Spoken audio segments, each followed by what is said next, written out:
Hello and welcome everybody to this wonderful, exciting edition of Hedge.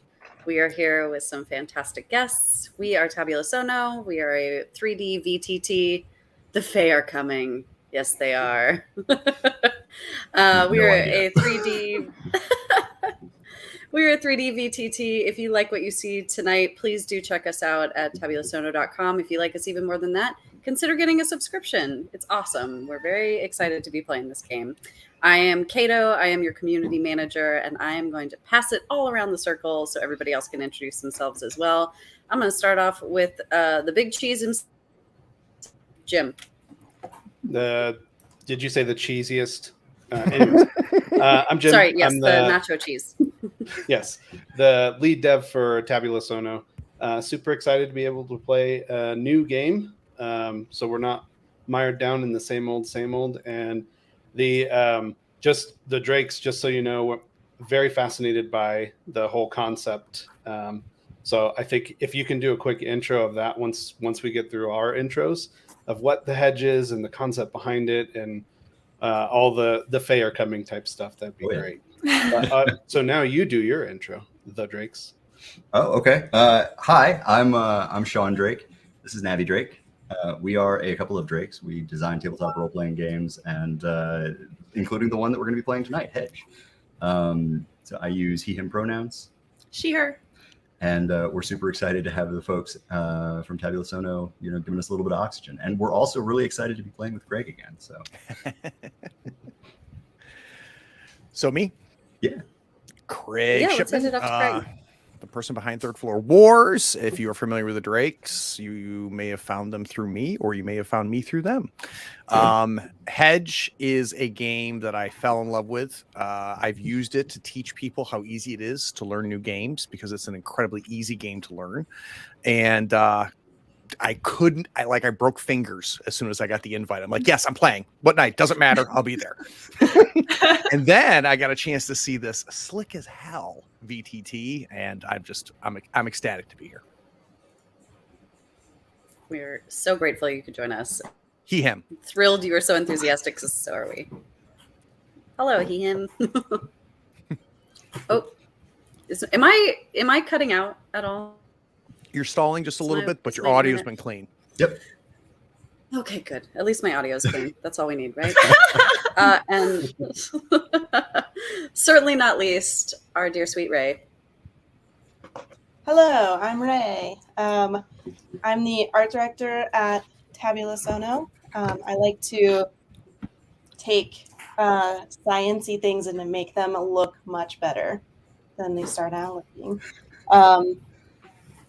I'm very excited to play this. I tend to play recklessly when I'm at my best, so I'm interested to see how that's going to happen. I find a lot of tabletop RPGs, I end up actually going so conservative because I'm afraid of my recklessness, and then I end up just like bored. Ray, this is your game, Ray. Yeah, this is your game. I am so We're going to fix this. Let loose the Ray. That's right. What I say. That's right. Okay, well, just real quick, let's go through the concept, the aim, the tone, the subject matter, and hit some safety concerns real quick because this is a tabletop role-playing game. There's always time to make sure we're all kind of on the same page before we start building fiction together. So tonight we're playing Hedge. We're going to play a one-shot of Hedge, which you can see right there. Gorgeous. I have my copy right here, but anyway. So Hedge is a game of a post-apocalyptic fantasy. This is a world very much like ours, except after the fall of civilization, which we don't even really know what happened, nature started to reassert itself. And in that, the actual hedge, the border between our world and the lands of fairy, started falling. Now, the hedge is all that kept us from the depredations of the scary fairies, because they were over there. They used to own this world that we live on, and they've never quite forgotten. But our single-minded belief that there was nothing under our bed, that there was nothing out there beyond the reach of the firelight, is what kept the hedge strong and kept the scary fairies away. But now there are so few of us that we can't keep them out anymore, and they're coming to take what's ours, or what they believe is theirs. But that's okay, because the Hedge, in her agony, reaches out and invests power into some exceptional individuals. You are now wardens. Whoever you were before, you are now the champions of nature, which just recoils at the touch of the Fae. These alien beings from beyond our world, clad in like biomechanical power armor of wood and stone and metal, bearing weapons that are, hedge-kissed iron, the only things that can stand against these creatures. Now you stand, you strike, and you shine, because you're all that we've got left. So who are my wardens tonight? You want to just go around the table real quick and tell everybody which warden you've taken? I'm happy to start. Okay, start with us, Craig. Yeah, so I'm taking the Ashen Bastion, which is a tank of sorts. I'm leaning into the. It has a bit of it hints to a stone theme, but you're not limited to that, which is part of what makes this game so great. But I'm going to lean into it. I can talk about. We want to do powers and weapons. Yeah, let's talk powers and weapons while we do this too. We'll knock out many birds, many stones. I am here to protect everybody and to draw as much as I can. And you can see that in my stone weapon, which is a bit of a hybrid. It is a pike with a hook, but also a buckler around the hand. So one thing that's really cool about this is that you can make up any damn weapon you want. And what you do is it uses tags to identify what that weapon is. That's how you define the weapon, which gives you an incredible amount of freedom. So the two I decided on was defending and then pulling. So I figure if I'm the tank, I want to defend and I want to pull it in, and that's how I'm going to do it. And then for powers, I chose Stone Endures, which is going to help us with AoE type stuff. So if there's things that are affecting all of us, I can use my stone to help with that. And then Face Me, which is essentially a taunt. Over here, Double Ugly. Yeah. Yeah. Awesome.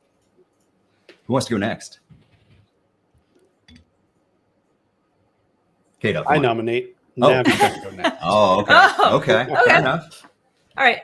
So I'm going to be bringing the Thousandfold Roar in. It's a hybrid class. It can go DPS, it can go healing, it can go assist. I'm going to play a little bit of an assist with a little bit of healing today.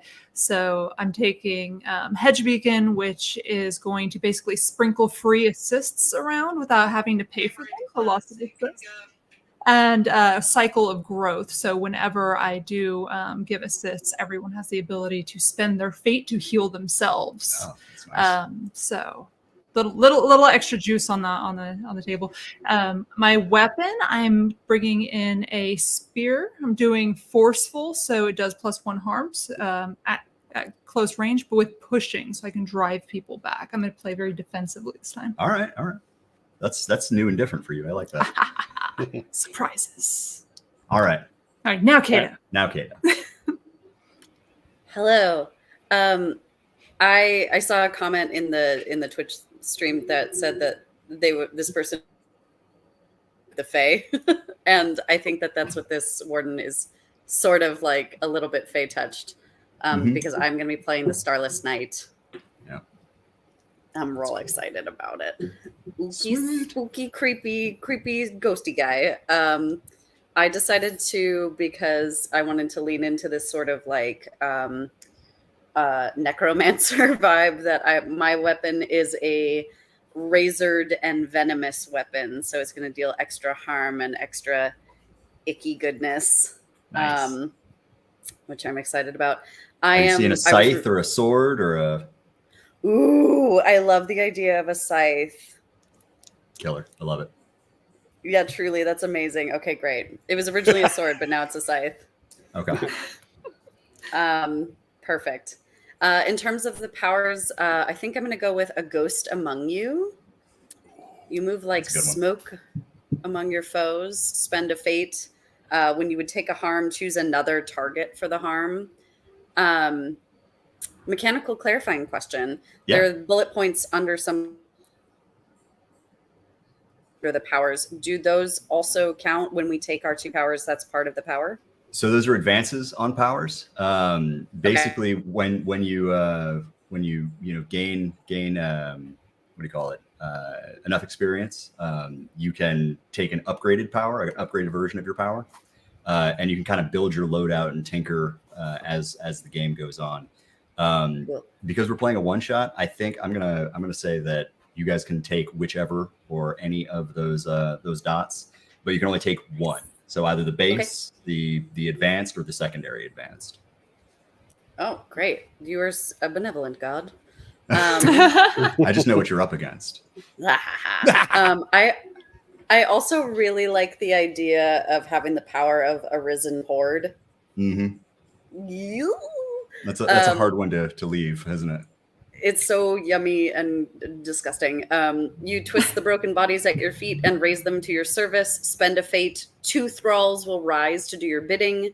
Thralls deal 2 harm, have 1 health, and have the following moves: swarm with claws and teeth, shatter barriers, and die for your master. In my mind, when they become the Risen Horde, they are vampire thralls. Yep. Because I have to lean into that. Of course. Nice. I also just saw that one of the features of Risen Horde was funeral pyre. Additionally, your thralls will explode when their health is reduced to 0. Enemies near or close take 4 harm. That's what I'm taking. Okay. Kato, I'm getting a theme here. Yeah, just a little bit, right? I am quite literally a scream queen, so I love horror. So let's just do it. Okay, good. I think you're gonna have fun tonight. Awesome, Jim. I'll go. You want to keep I'll going? go next. Let's go next. Yeah. So, and I'm sharing my screen, so we'll just do it live, right? Heck yeah. So I'm thinking about the torch. So with this theme, I normally like to stay away from the whole like cleric-y type holier than thou thing, because a lot of the times I can't get behind the cause. But for this one, I can get behind the cause. So Heck yeah. Humanity originally conquered the darkness, and that's what set them apart, and that's what made them the champions of nature. So I think in this case, the Briarbound torch is what I'm going to go with. Sweet. So as far as weapons, I'm thinking about something that is, I want to be close ranged to face the darkness. Head on. Face to face. It's a lot of the word face, but I think you get it. With their faces. Yes. But so as long as I can hit their face with my weapon, I'm good. So I'll keep close. I'm not going to use that as one of the tags. What page are the tags on? 28? Tags are on 28, 29, and 30. Yeah. That was fast. Sweet. Okay, so I'm going to keep close. I'm not going to go with one of the ranges. And then down here, I'm open to suggestions on these.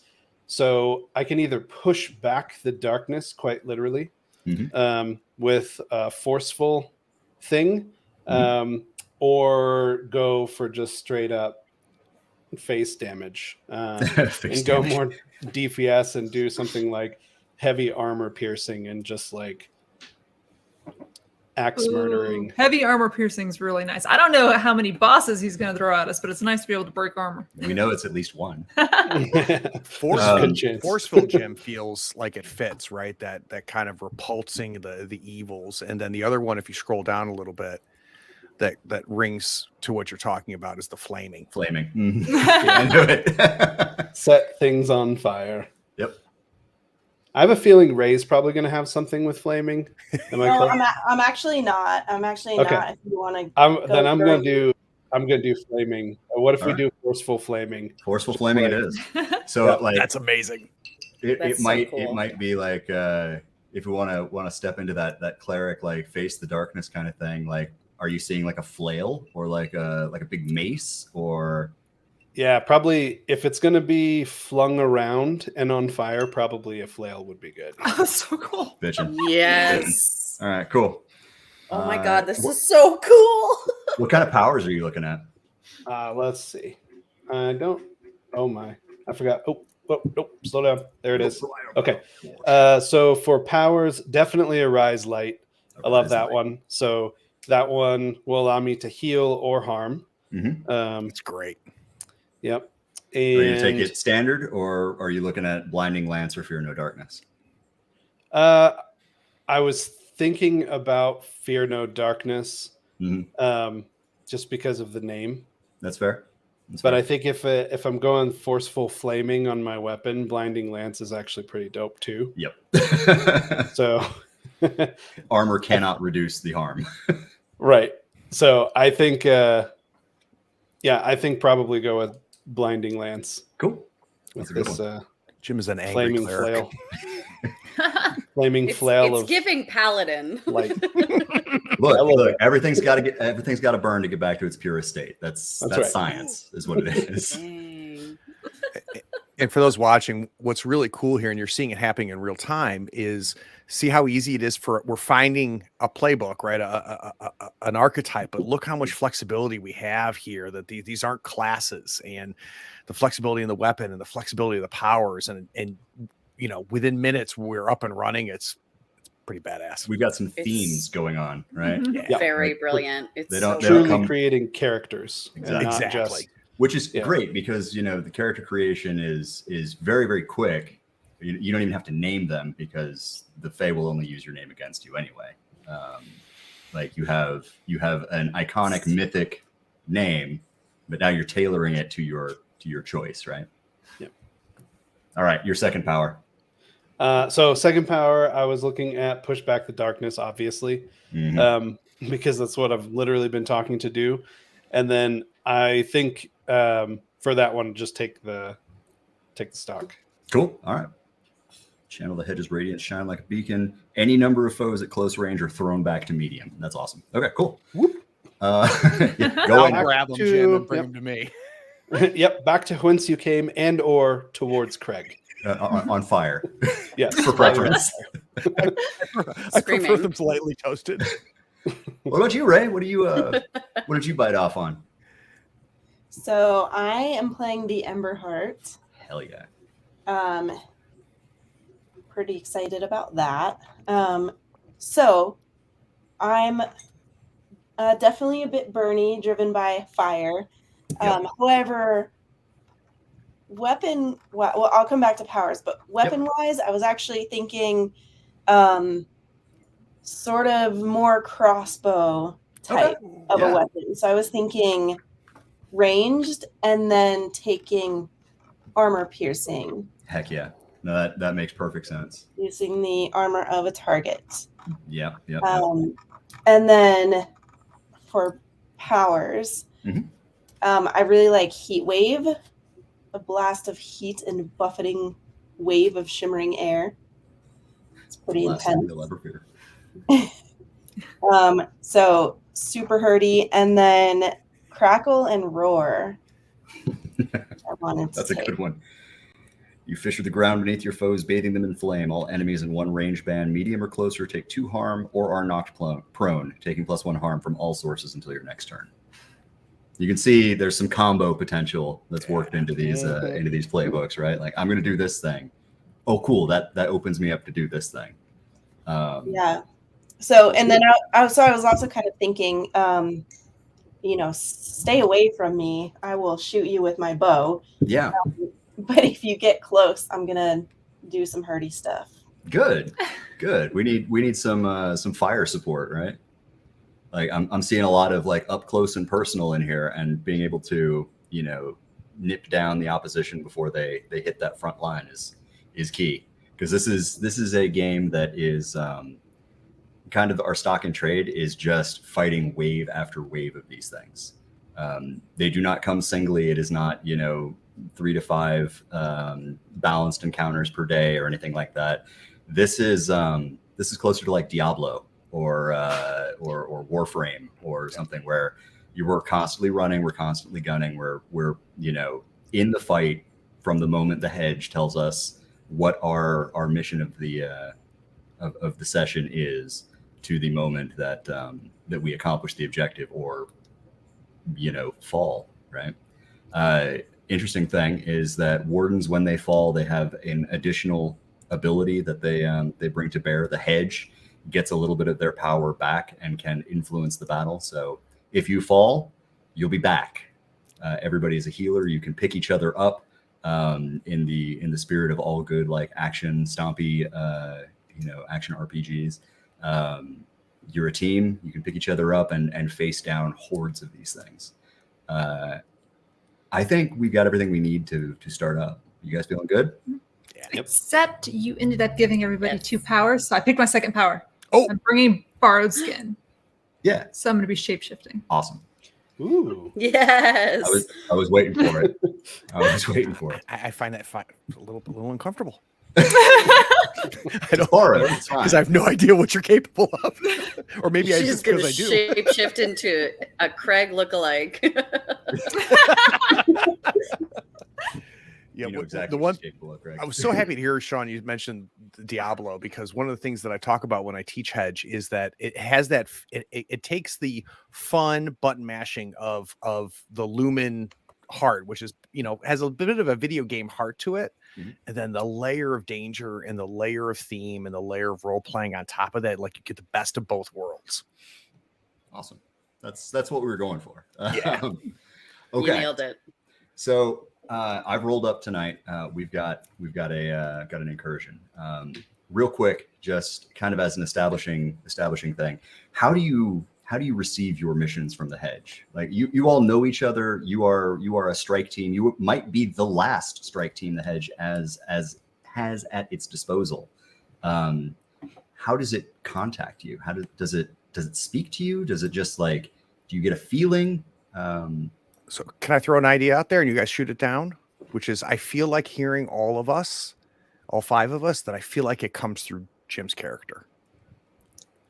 I'm not going to Like shoot that it's down. like it speaks through him, and doesn't necessarily, Jim, saddle you with being our leader, but you're the mouth, right? You're the That's my voice. burden. Yeah. Right, exactly. That's what I'm feeling. So That makes sense. It's your I lot like in that. life. It's not a lot, but it's your life. But then he does he then have to run around and herd all of us like cats to go on the mission? I think we've got a sanctuary of some kind. I love that. Maybe far from in some corner of the homeland. Like the world as we know it has ended, right? There are still pockets of civilization out there, but it is diminished, right? All we know now is the homeland. Like the world has shrunk. It's no longer, we can't hop on a plane and go across an ocean. The boats that have survived are probably not going to if the drowned court decides to make an incursion while we're under sail, there's nothing we can do, and that's the end of it. So all we know is the homeland. There are probably a couple of hearths out there that we are in contact with people, but I think for their safety and our own, that we've got a sanctuary somewhere. Anybody have an idea of what kind of place that is? Ooh. I don't know. I'm thinking kind of nature themey. So maybe it's a den, an old den of some sort that we've repurposed. Like an old grove with a cave complex. Yeah. Oh, that's cool. It gives me Yeah. Clan of the Cave Bear vibes. Little bit, That's yeah. I imagine that there are probably magical defenses that obscure it from the Fae, being able to I like see that. it. Yeah. I like that a lot. I think this is a place that before you were a proper team, everybody kind of felt called to. It was a place that felt safe. It was a place that felt real in a world that was increasingly becoming strange and hostile and dangerous. But this place felt safe. It feels like like home, right? So I'm seeing, as we're kind of taking the first, cinematic shot at our new favorite primetime TV show. We are kind of pulling in tight on this grove that has this perpetual low-lying ground mist and kind of weaving down into this cavern complex past these small crystalline structures that look almost like the teeth in a maw of a massive dragon. And we're kind of traveling down, and we Well, what does our living space look like? Is it rough and ready, or is this maybe like a hearkening back to a better time? I think that's gone, team. I think that's gone. I think this is functional. Sure. Yeah. I think it feeds us. I think it protects us, and we're left with one job now. Yeah, we might have a Thank you. few relics of the old time somewhere, maybe in like a guarded room or something like that, like deep down into the compound. But I'm with you, Craig. I think it's all down and dirty. The point of this is as a base of operations, not What were you as gonna say? not as a Yeah. place to be comfortable. What were you gonna say, Ray? So the Song of the Ember Heart heralds the destruction of the old and a promise of new life. So I'm 100% with all that. What is the one like comfort?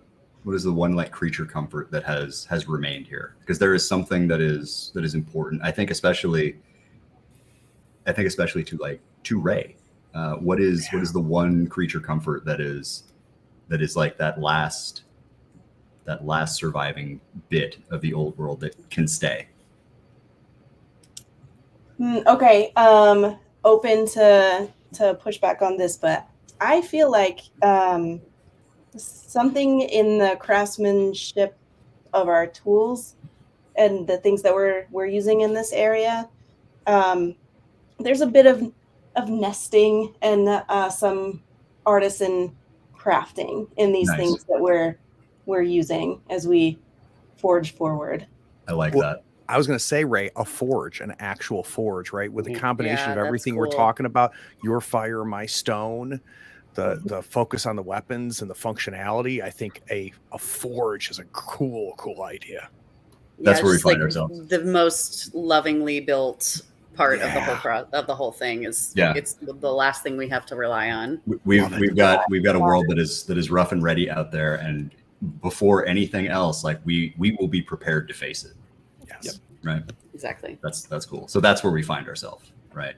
Yes. As we're zooming in, like we see the forge fire and we hear the sound of a hammer on an anvil, and then what does the voice of the hedge sound like when Jim speaks?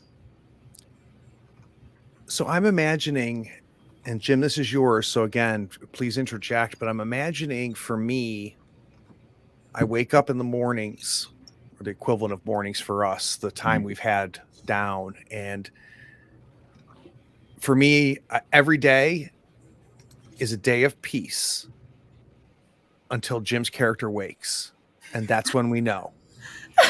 Is this going to be a day of making weapons, of gathering nourishment, or are we doing this? So I would like to imagine me, Ray left a fire going in the forge.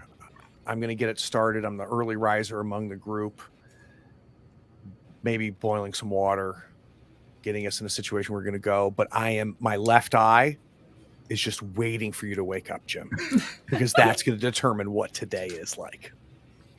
I also So feel like I don't- when we each hear, oh, go ahead. I don't know if I am conscious of what's happening. Is this like the hedge kind of takes over and speaks through me, and everybody else hears Yeah. it, but I'm not there? Or am I just like, or do I just hear it and then I'll convey what I hear? I think you are. I think you're the think- vessel. Yeah, I kind of like the idea, but I think that like you're there. It's just that suddenly you're not in the driver's seat for a minute, right? Like you can Like hear yourself white out speaking. eyes. You can hear yourself speaking with somebody else's voice, right? And I think this time, right, when it happens, like it's like you get. I think everybody actually gets like a mental image this time. I think like it's not just like a mission briefing. It is an agonized scream of the hedge. This vaguely feminine but absolutely alien voice coming out of Jim starts the exact same way it always does. My darlings, my saviors, my cure. stop at nothing. And then you are seeing, it looks like a factory or a warehouse. Like it is some broken remnant of the old world, and it's familiar to you. You know it's not far, but you are watching the walls grow papery, peel away. You're watching the ground itself begin to crack, the old tarmac and blacktop and concrete just sort of fissuring and sinking down into a hole.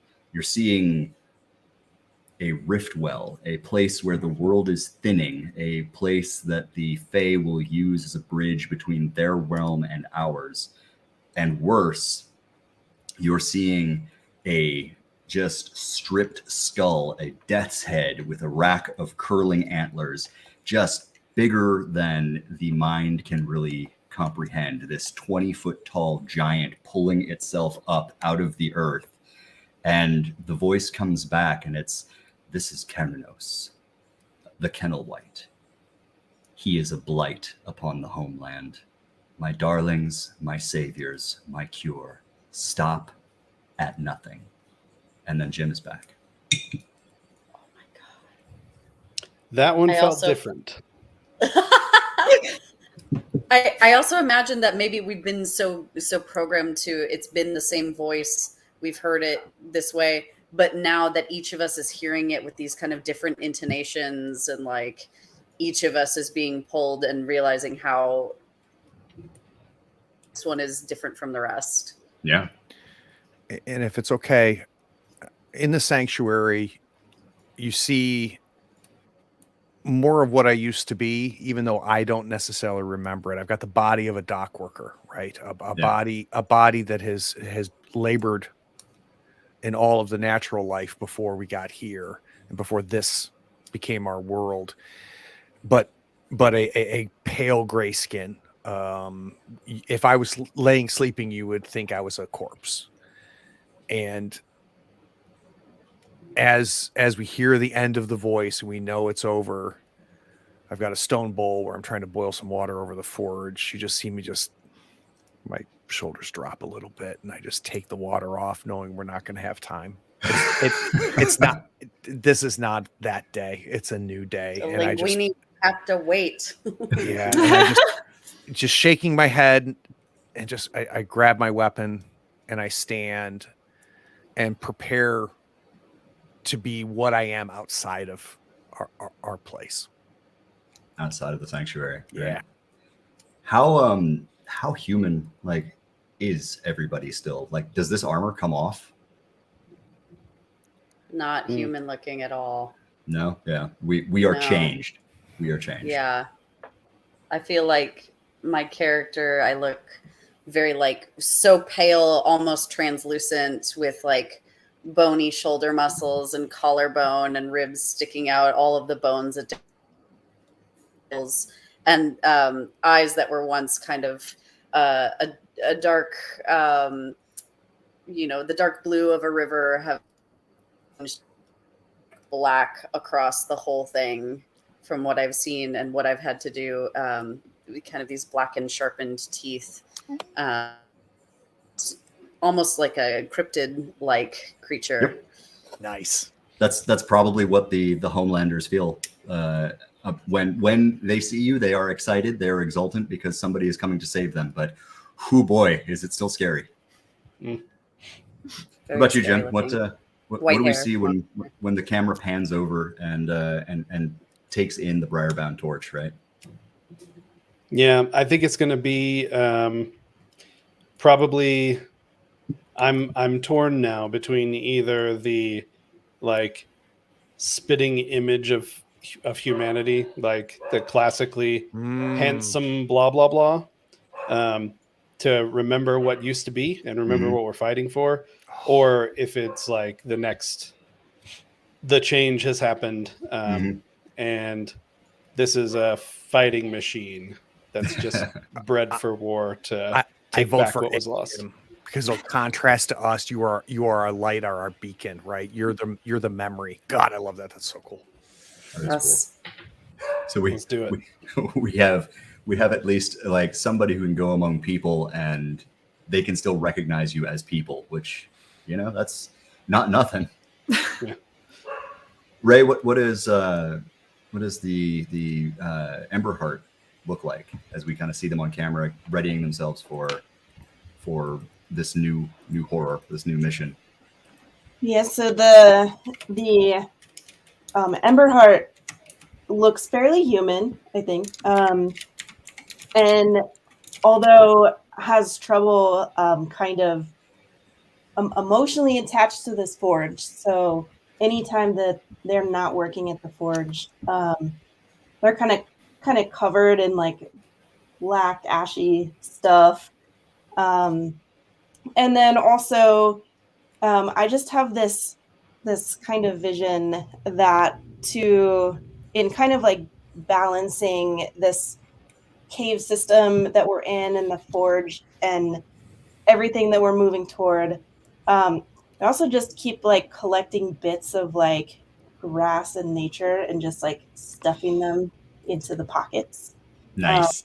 So yeah, trailing little bits of leaves and grass for no reason and covered in soot, essentially. That's so cool. That is really cool. So great. What about the Thousandfold Roar? I think Roar looks like she's been changing skins so often that she forgot her way home. Oh, So God, my heart. she's got the kind of like horns that kind of peel back like a ram's, some fish scaling across one side of her face. She doesn't wear shoes. When she pads, it's like a cat. You don't hear her until you see her. right. I think that depending on when they come back, she might have different features. Just again because she's changing features so often that it's almost a waste of effort for her to try and school her features back into normalcy. Nice. I feel like Navi, like we figure you out by elimination. The floors always look the same. You're the fifth. 1, 2, 3, 4, roar. Got it. Exactly. Down the roar. Yeah. Well, sweet. Okay. So we know that we've got a target. I want to know which one of you knows the way. Who recognizes where in the homeland that particular business park or Kato, tell me about it. I think it's me based on the description of the creature that's come up. Okay. I do think that the knight is slightly fey touched, which has led to this kind of mangled appearance that she has. Absolutely. So I think that is kind of like a homing beacon for her. Okay. So you're feeling the tug. You know the way. Yeah. Okay. I think so. I think that makes you the leader on the warpath here. So my question is, how are we making this journey? Are we making it, trusting in our boundless endurance? Are we doing this quickly, quietly, silently, or are we, trusting the hedge to cover our back? Oh, that's a really good question. I will defer to the group to chat about it. Also, if Navi and Craig have not, you can jump into Sono and change your minis to match. We've got that extensive mini library. So if you would like to change your mini so you have something that fits kind of what you're visually going for, you can do that, or you can leave it the way it is. Up to you. Over to the books tab here, the library. Yeah. And you can search under the hero tab. Yeah. Drake's been in here. Drake's been in these streets. So I think Sorry, making noise over here. Oh, my bad. I think based on what we were going with before, like last hope of humanity thing, I think we might kind of like go on a parade, but not really. Just like we're not doing this in secret. We know what we need to do. We don't mind if they know we're coming. And in fact, we like people to see us going on the march so that they know there's someone fighting for. Anybody Kind of the out pomp there and catching circumstance. sight? Yeah, anybody catching sight of the wardens on the warpath, right? Like that's got to be a buoying thing. I mean, terrifying because we're talking about like myths striding amongst us, but also what are they on their way to go and combat? Certainly something worse, right? Hopefully. Okay, cool. So that being the case, I feel like this might be a might roll because the amount. Basically, we are trusting in our own endurance to get us there when we need to be there and get around any kind of obstacles that might be on our way, right? Because we are in the traveling mode right now. We'll see how bad it goes. And I think that Kato needs to make this roll. Okay. So my might is 0. Cool. So you're going to roll 2 and you're going to take the lower. Oh boy. It's fine. Oh boy. Remember, complications drive this game. Mm-hmm. I got a 3. I rolled a 3. 6 and a 3, which is Excellent. So 6s, I am unable to hurt you. Right? 5s and 6s, I cannot hurt you. On a 4 to 5, I can make your life complicated. On a 3 and 4, I can make your life complicated. On a 1 to 2, I can take the gloves off. Right? That is the basic system of this game. So I get to make your life complicated here because we are basically having an open march toward where you are feeling the tug of the hedge. And I think the way that it happens is that there's a caravan that is pushing up this road in the opposite direction that y'all are. And they are what you would expect of the survivors of humanity, right? They are a huddled mass trying to kind of scurry beneath the notice of whatever it is that might be out there. And I think when they see you, there is they immediately have questions. I think the hunchbacked elder kind of comes up and holds up a hand, and you can see hope in this person's eyes. And I think he comes up and he has a hand out and he wants to just it's almost like I want, if I could just touch the hem of his robe, right? It's like seeing salvation right there. And he kind of croaks at you. He's like, there's nothing back that way. There's nothing back that way but sorrow. It's already over. I put my weapon across, and even though there's no threat here, I make it very clear physically, nobody's going to continue moving. Right. So I'm in front. I put my weapon across, and then I look back to the 4 of you for instruction. Do I let them pass? Do I let them continue? Do I do my thing? I'm waiting for a cue, but I'm physically making it clear that do not come closer. So when I look back to the 4 of you, what signal do I get? I'll okay. The torch will put up his hand stay your blade, brah. It's gonna be okay. And then I pull back, right? So then the weapon comes close to me, and I actually move out of the pathway to make it very clear it's safe for them. I put a very long-fingered, clawed hand on Craig's shoulder and just give it a gentle squeeze. And then I'll probably say something rousing to the guy. Sure. So he specifically said there's nothing back that way but sorrow, right? Nothing but sorrow. Yeah. Okay, let me come up with a speech then. No, I mean, yeah. ChatGPT. If you've got one, if you got one off the top of your head, by all means. Oh yeah, no. I always got the. Okay. I have my degree is a BS. degree. Oh, excellent. Mine too. Yeah. No, so I basically tell him we're aware, and we actually dive into the sorrow so that we can turn it around, and the hope of humanity can shine through, and the light can whatever. And I assume that everybody behind me is this again. Here we go again. Does he do this often?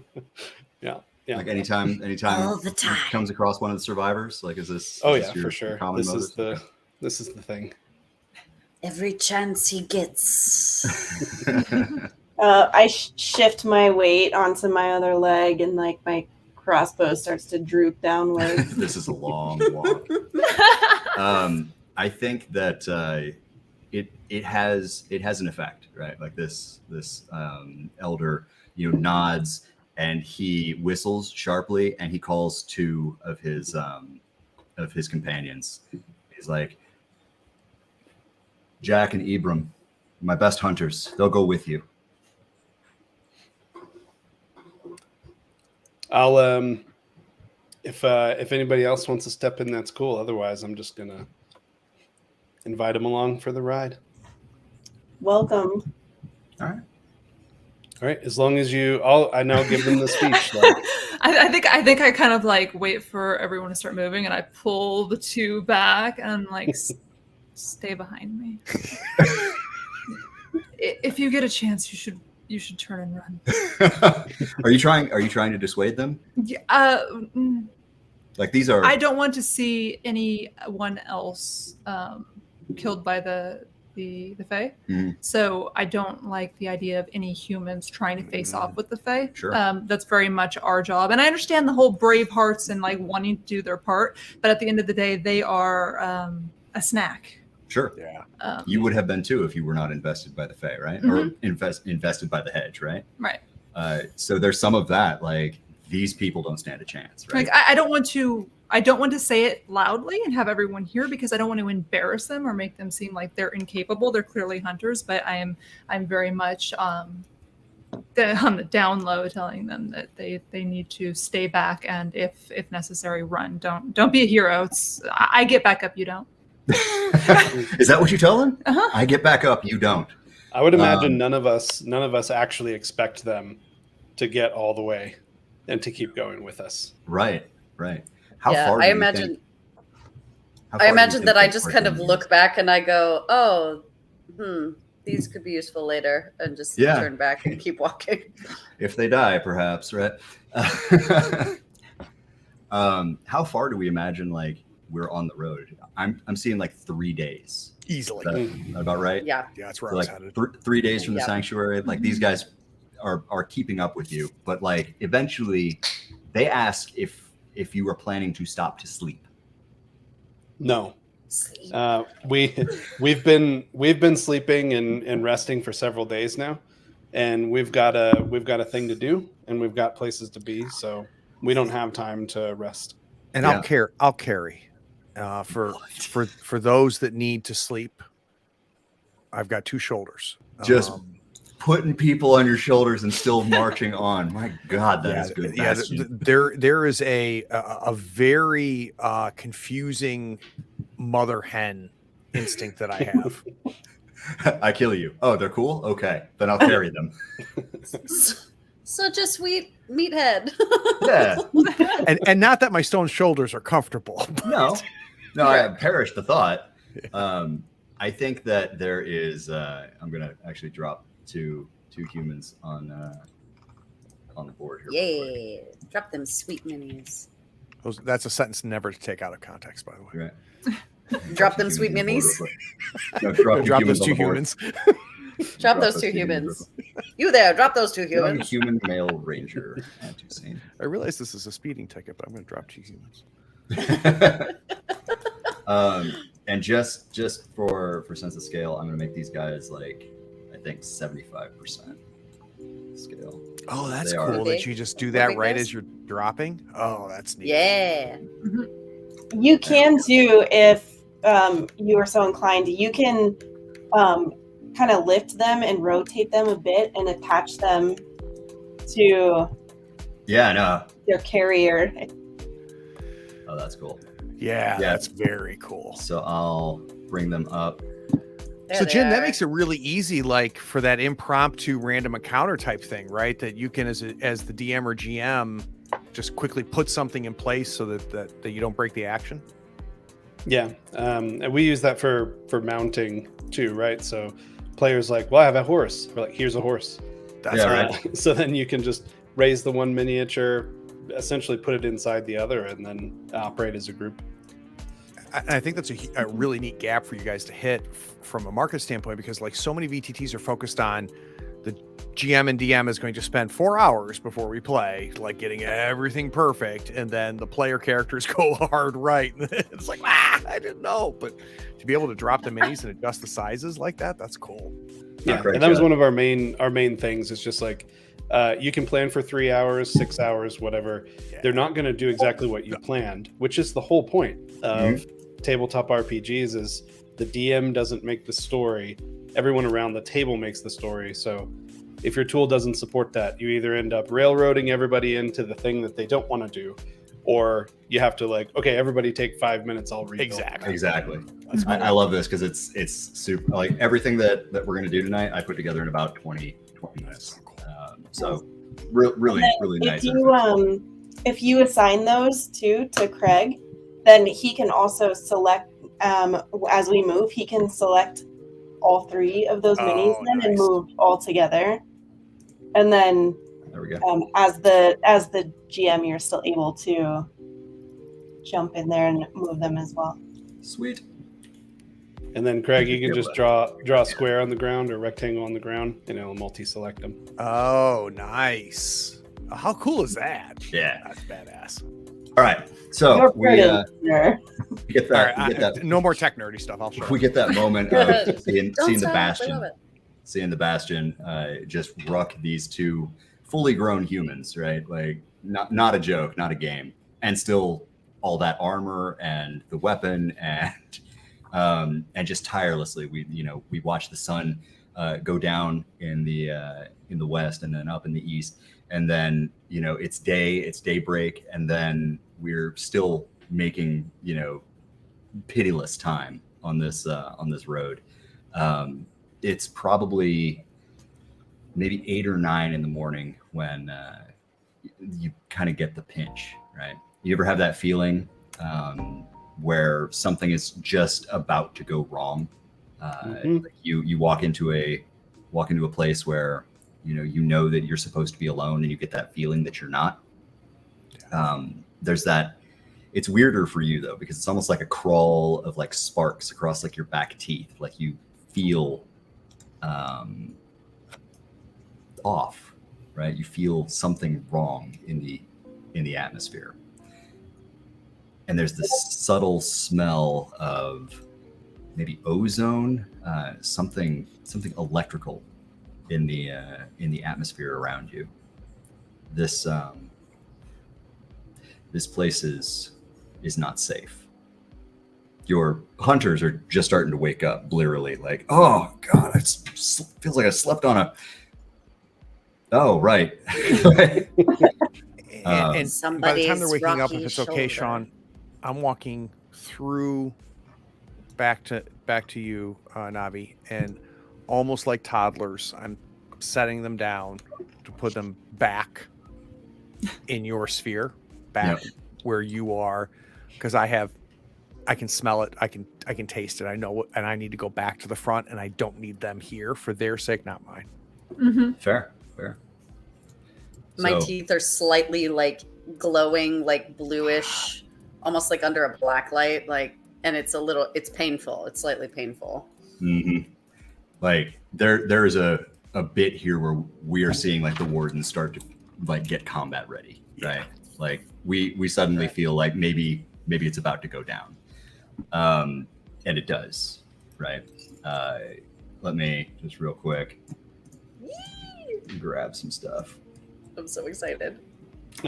Whatever is happening next, I will probably turn to the hunters and say, this is probably your last chance to leave. Oof. Hang on. You've done your work. Hide. Mm-hmm. All right. So let me paint a word picture here, because the first things that pop up out of the ground are these small floating orbs of crackling electricity. You've heard them called corpse candles. You've heard them called will-o-wisps. They are a expected sight when the Court of Air and Darkness is about. The things that push themselves up out of the brush, however, are different. They are certainly, or once were, people. but they've been hollowed. You can see the crackle and glow of a will-o-wisp inside like their chest cavity, and then like their radiance kind of spilling out of their mouths.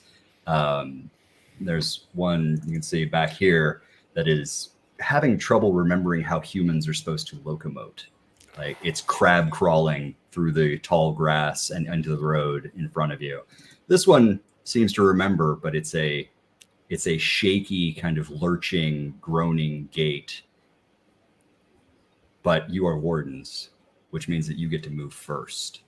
Then I get to go. So, who wants to start us off? I immediately look to Ray, because if Ray goes left, I go right. If Ray goes right, I go left.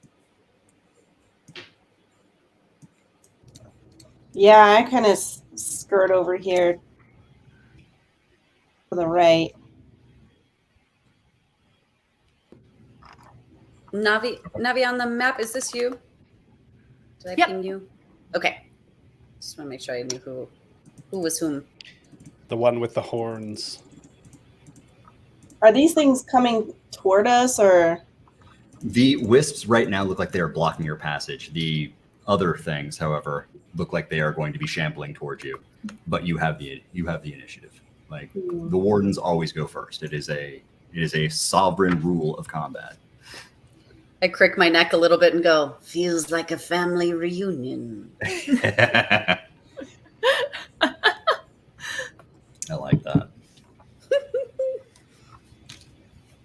All right. Well, I imagine the torch just starts slowly walking towards them All right. with So purpose. right now but they not are in a about hurry. medium range from you. All combat in this game happens in ranges. We'll move, relative. We're not using a grid or anything like that. It all happens in range bands. Right now, all of the wardens and the hunters right now are in one range band together, and you're all medium from your attackers. I think this crab crawling zombie might be far. All right, so I want to kick things off here. First thing out of the gate is I'm going to pop an ability. Okay. So I'm spending a fate to use my borrowed skin. And I'm going to take the deafening roar and also the impenetrable shell. So what it looks like is she's going to slam the end of her spear down on the ground, and her roar is like ear shattering. Everything on in any range that's within hearing range immediately takes one harm. Oh wow. Big All right. Black Canary vibes. Yeah, exactly. So like, Love. is it thousandfold? Is it just like a cacophony of roars? Mhm. All the ones that you've ever heard? All of them. All right, cool. And then she puts up that impenetrable shell and positions herself so that she's a barrier between them and the two archers. Nice. Can I All ask right, a well, mechanical question? yeah, please. On the character sheets, or on the playbook sheets, rather, there are the circles next to health and fate. So when we burn a fate or when we receive Mark them harm, off. we tick off one of those. Okay, Mhm. that's what I thought it was. I just wanted to clarify. And there are drops, so you'll be getting fate and health back, as well as grafts as combat goes on. Cool. So very much like an action RPG, we're going to be looking for the little dots of health and Cool. like mana to drop, right? Cool. All right, so cool. The roar, like we're seeing the flicker as like it's almost as if they're candle flames and you're trying to blow them out. Mhm. They are still sputtering, flickering, and glowing all the brighter. But yeah, that's damage. Do you have a weapon attack that you want to make as well? Because everybody, No, I'm just gonna stay back. you're gonna stand back. On your turn, you can transit a range band. You can get closer or further away from an enemy. You can make an attack with your weapon, which is a dice roll based on how you want to attack, and then you can use an ability. An ability being So- a power, correct? A power, yes. Cool. So, Navi, I feel like that's my Pavlov's bell. When I know it's go. When I hear that roar, that's when somehow I'm taller. Somehow I'm wider. somehow my gray skin loses all detail. Any remnant of humanity is now gone, and it's somehow this mixture of Colossus the Thing, this fluid stone, right? And I would like to go ahead and spend, if it's all right with everybody, I'm going to spend a fate, and I'm going to use Face Me All Comers. So I bellow a challenge that must be answered, and it's an echo to you. So as soon as you finish,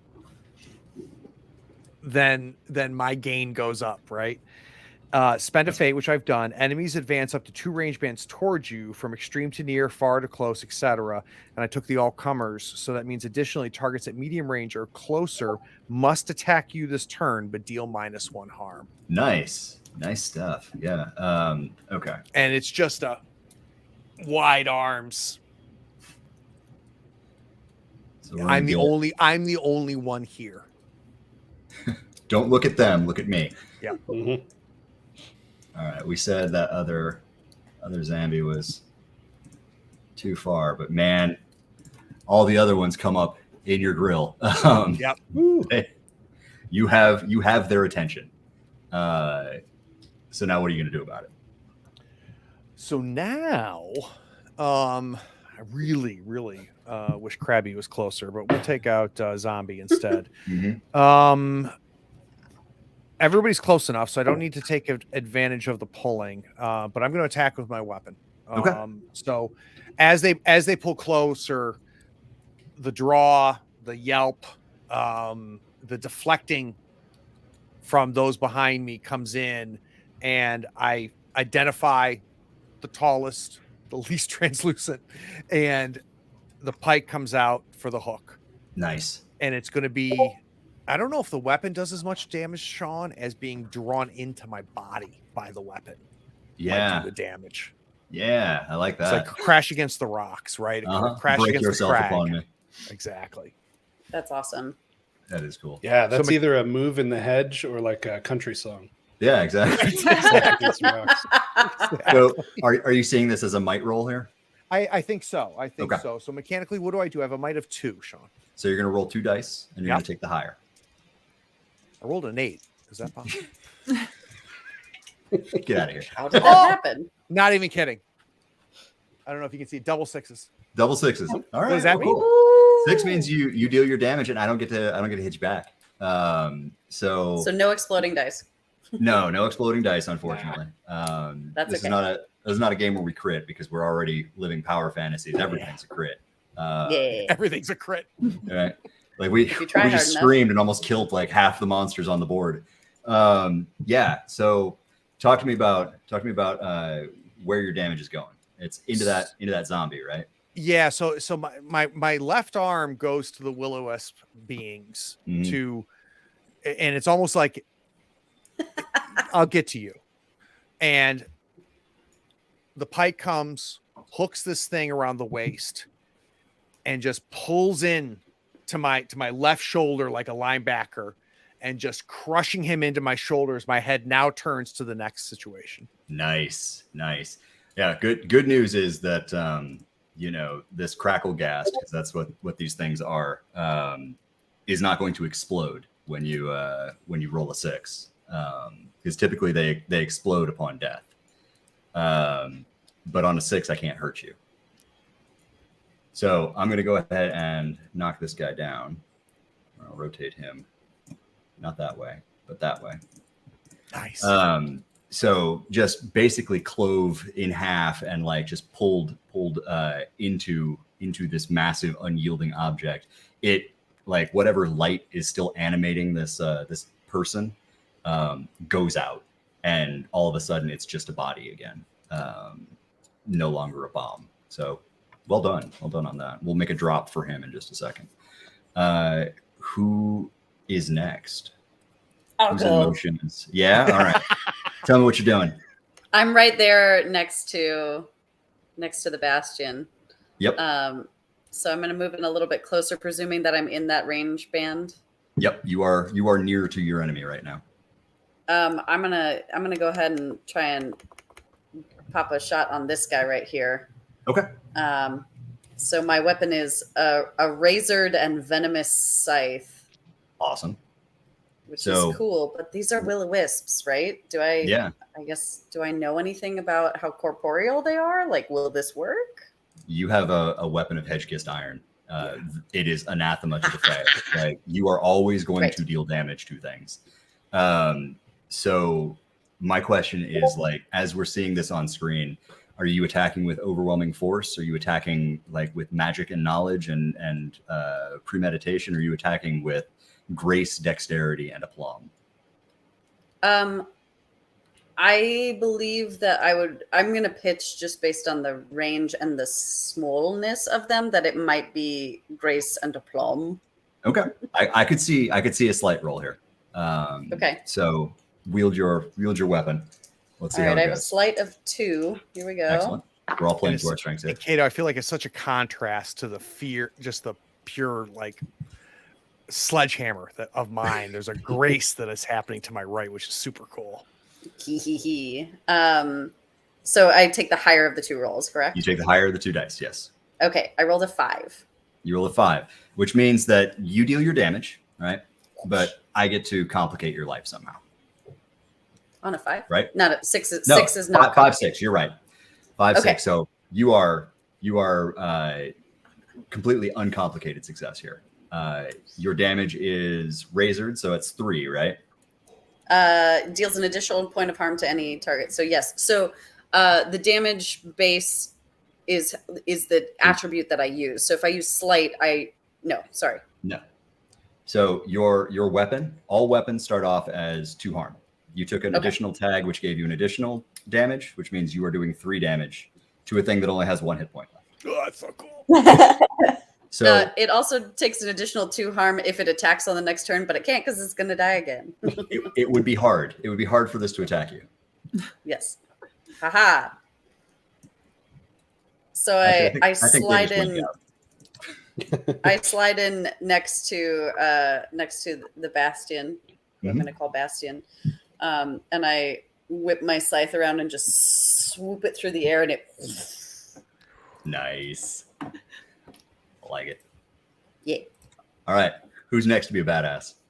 So I, standing back here, my trigger finger is like itching. And so just without further ado, I just shoot this zombie lady over here. Nice. As Yeah. hard as I can.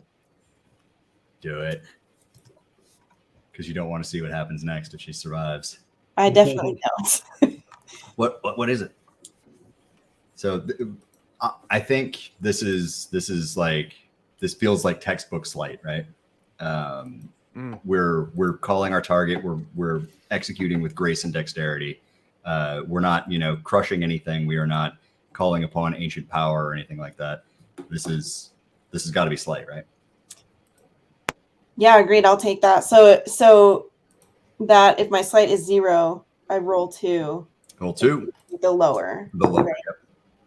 4. 4. Nice. Nice. Okay. So that deals your damage. How much damage are we dealing here? 2 damage and then -1 to the armor. Nice. Okay, cool. So you see this this quarrel, like, and it's a perfect shot, right? It goes like, are you seeing like center mass, or are you just decapitating this thing? Oh, right into the neck. Right into the Right neck. in the neck. And this thing has been dead a long time, is the indication that you get, because it's made of plasticine. It falls apart under the quarrel. And like it explodes, but far enough away from you that it doesn't matter. But the complication that I'm going to levy at you is that they are not alone. Oh. Coming out of the brush, you are seeing kind of like a incorporeal, like kind of an indigo colored phantasm that has got like a hooked barbed javelin in one arm, and just like a quiver of these things on its back. And you can see that this thing is looking at you with nothing but these 2 red pinpricks of light, and they have narrowed to like a laser focus. And its arm is already cocked back to throw. Also, you are seeing this is a stolen soldier. This was a human at one point, but it was taken to fairyland, and now it thinks it's a fairy, Oh no. and that makes it a fairy. Mm. So your hunters back there are quailing and quavering just a little bit, but they're putting arrows to bows and everything, and they're starting to loose, and their weapons are doing nothing. Like Not surprised. Yeah, the arrows are going straight through the will-o-wisps. Like you can see that they're hitting their targets, but they're not doing any damage. It's bouncing off this stolen soldier's armor. They can't hit the hollow thing, and they can't hit the wisps either. So like they're trying to give a good showing, but this is all on you. So I think Torch will got a go really then, good- yeah? We got a really good question before Torch goes from Wookiee. Do the hunters recognize the human turned Fae? Ooh. That's a really good question. Does somebody want to roll one die for me? I got it. Ray, do it. Oh, Jim, do it. 5. They do. Yeah. I think the one Jack right behind you like points. He's like, "That's Tristan. That's Tristan." Okay. I've always hated Tristan. Well, Torch knows what needs to be done. So he's just been walking forward slowly this whole time. He's going to turn towards the now identified Tristan and do the thing, which happens to be blinding lance. Hell yes. Ooh. So he will strike at a single target with a beam of condensed light. Nice. No hesitation, just doing what needs to be done. That's right. Yeah. I mean, sometimes it's too far gone, right? Yep. Sounds like a cleric to me. And he'll probably at the same time say, "That's not Tristan." That's not Tristan anymore. Not anymore. Okay, cool. How much damage is that? 3 harm. 3 harm. Armor defeating. Damn. Armor cannot reduce this harm. That's good because stolen soldiers wear armor. So like you can see that the soldier is drawing back this arrow this out of his quiver, and you can see that the what do you call it, the broadhead, the actual working end of the arrow, begins to glow with like kind of a soft silver blue light as he takes aim carefully at the starless night, but then he's incinerated by a blast of fire. Yee.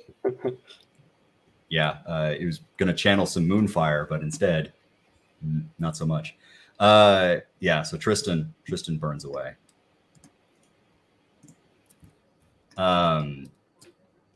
Which is cutting into the amount of enemies that are standing between you and your eventual goal. We have one more warden that needs to go. Yes. Right? Ray. No, we all went. No, we got 2 more. We all went. Okay. Oh no. No, we did all go. You're right. Yeah, We all went. Yeah. Which means that it's my turn. No, we still get one more turn. Oh, we still get one more turn, right? Yeah. That's how don't you know the rules of the game? No, I don't. I do actually have a rule question though. Yeah. If I used my weapon on my turn, could I have also used a power? You can absolutely use a power. It is always a choice whether you would like to use a power, because fate is a resource, right? Sure. But yes, you can push the do cool stuff button every turn. Okay. Could we squeeze in a power Absolutely. as part of my extended turn? Heck yeah. Well, it took you a second. You're doing it now. Oh yeah, I had to gear up. So Exactly. I've been as the torch is blind lancing Tristan. I've been like gathering up all of the heat and fire within me. Nice. And I want to do crackle and roar. Crackle and roar. All right. And This counts as like medium, right? These are all Yeah, medium. those are medium from you. Yes. Yeah, so I will bathe them in flame. So that's. Are you going to do the 2 harm, and knock prone and take +1 harm? 2 harm. 2 harm. I have good news for you. That was the correct answer. Yes. Oh my. That's why. So fire engulfs these remaining will-o-wisps, right? And I think that like their tiny little sparks just kind of wink out as like, is it just fire erupting from the ground like in fissures, or is it like talk me through what we see as we are destroying these unclean things? Yeah, so it kind of comes up from the ground, like right underneath them, and one of them starts to kind of catch, and then all of them just sort of burst into flame, like chain lightning. It just like turns into fire, and the Bastion. I'm like, sorry, Oh, he got a little warming you clip. up That's over okay. there. What's funny about that, Ray, is that I put my arm up like I'm going to get to you in a second, but that was not me getting to them. Yeah. And as I stood there, I saw my other 3 companions do what they do. I saw you do what you did. And then I'm like, and then you see me looking at them. And then finally I look back at you like, what the hell's taking so long? And just as I turned to you is when they erupt, because it took like a half a second longer than normal. Pretty much. So I'm like, and I'm like, There we go. Awesome. Okay. So now I get to read what a hollow can do. Because Ooh. now I'm going to, well, actually first I need to generate some drops. yes, please. So I'm going to Steal my dice. steal your dice. Cracklegast is going to drop a graft. Okay, what do I get? Oh, are you gonna claim it? Hang on. I'm sorry. I assumed that. I shouldn't assume that. No. When we hear what everything is, then Yes, please. we'll decide how Yes, we want to I'm just apportion it. excited.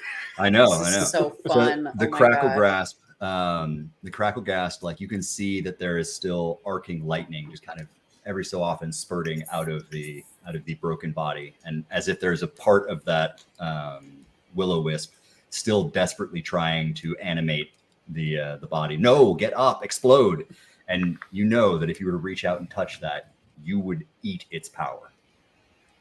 Right. So that's that. The will-o-wisps drop 3 health and 1 fate. Nobody's hurt, so we don't have to worry about that yet. The stolen soldier is going to drop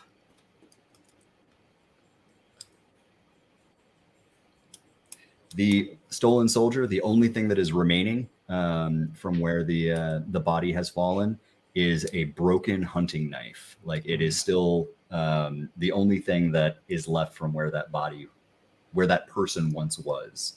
It's singed and charred and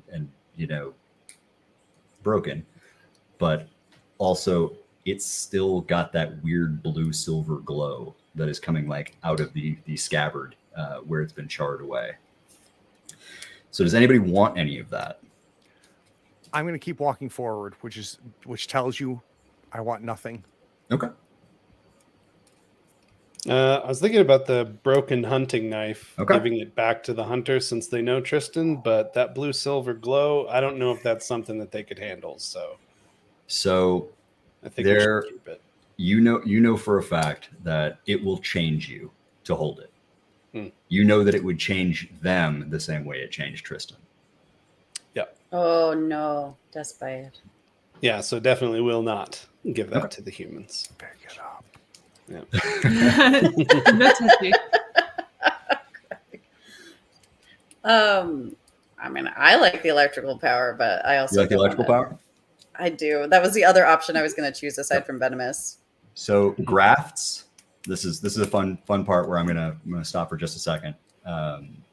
Grafts change you. They give you like basically a new one-time use special permission.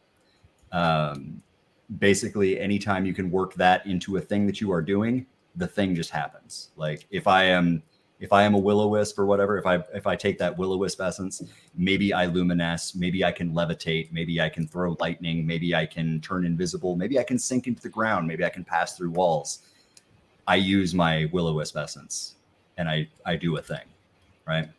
And it's a one-time use. It's a one-time use, and it costs you a point of humanity. If you have, you can carry up to your humanity in grafts at any one time.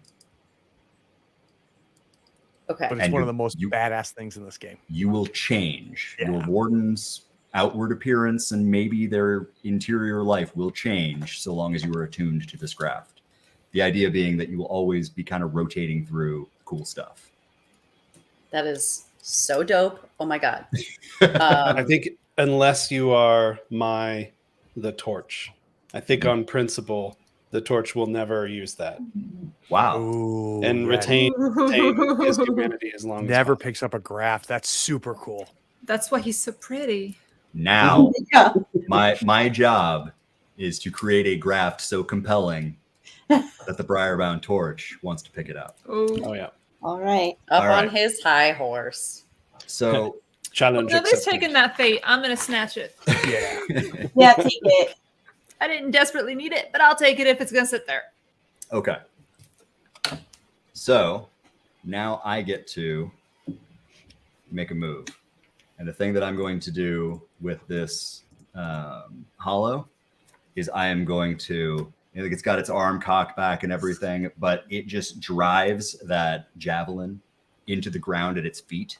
And it creates just like this poisoned spreading wound underneath its own feet. And you can see that like there's a vapor, like this kind of sickly purplish, like almost indigo vapor starting to seep out where the plants are dying all around it. And it points a claw and it says, Cernunos will hear of this. And it sinks into the earth. Ooh. Let's take a break. Yay! I wish I took no escape. All right. How long's the break, kids? 5 I or will 10? do five. Perfect. Five. Be right back. All right, I'm gonna play the trailer and then we'll be back in 5 minutes, guys. Excellent. Alrighty.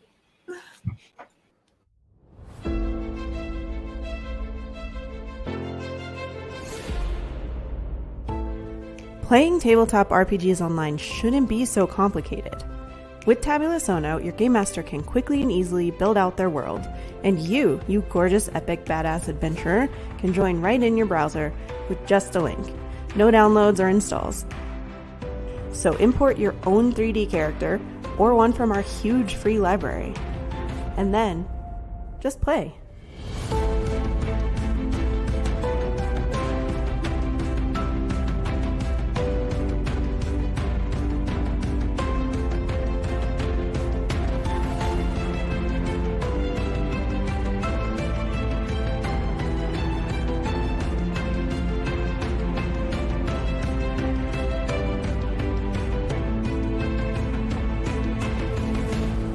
Tabula Sono. Play for free right now.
Hello. Hello.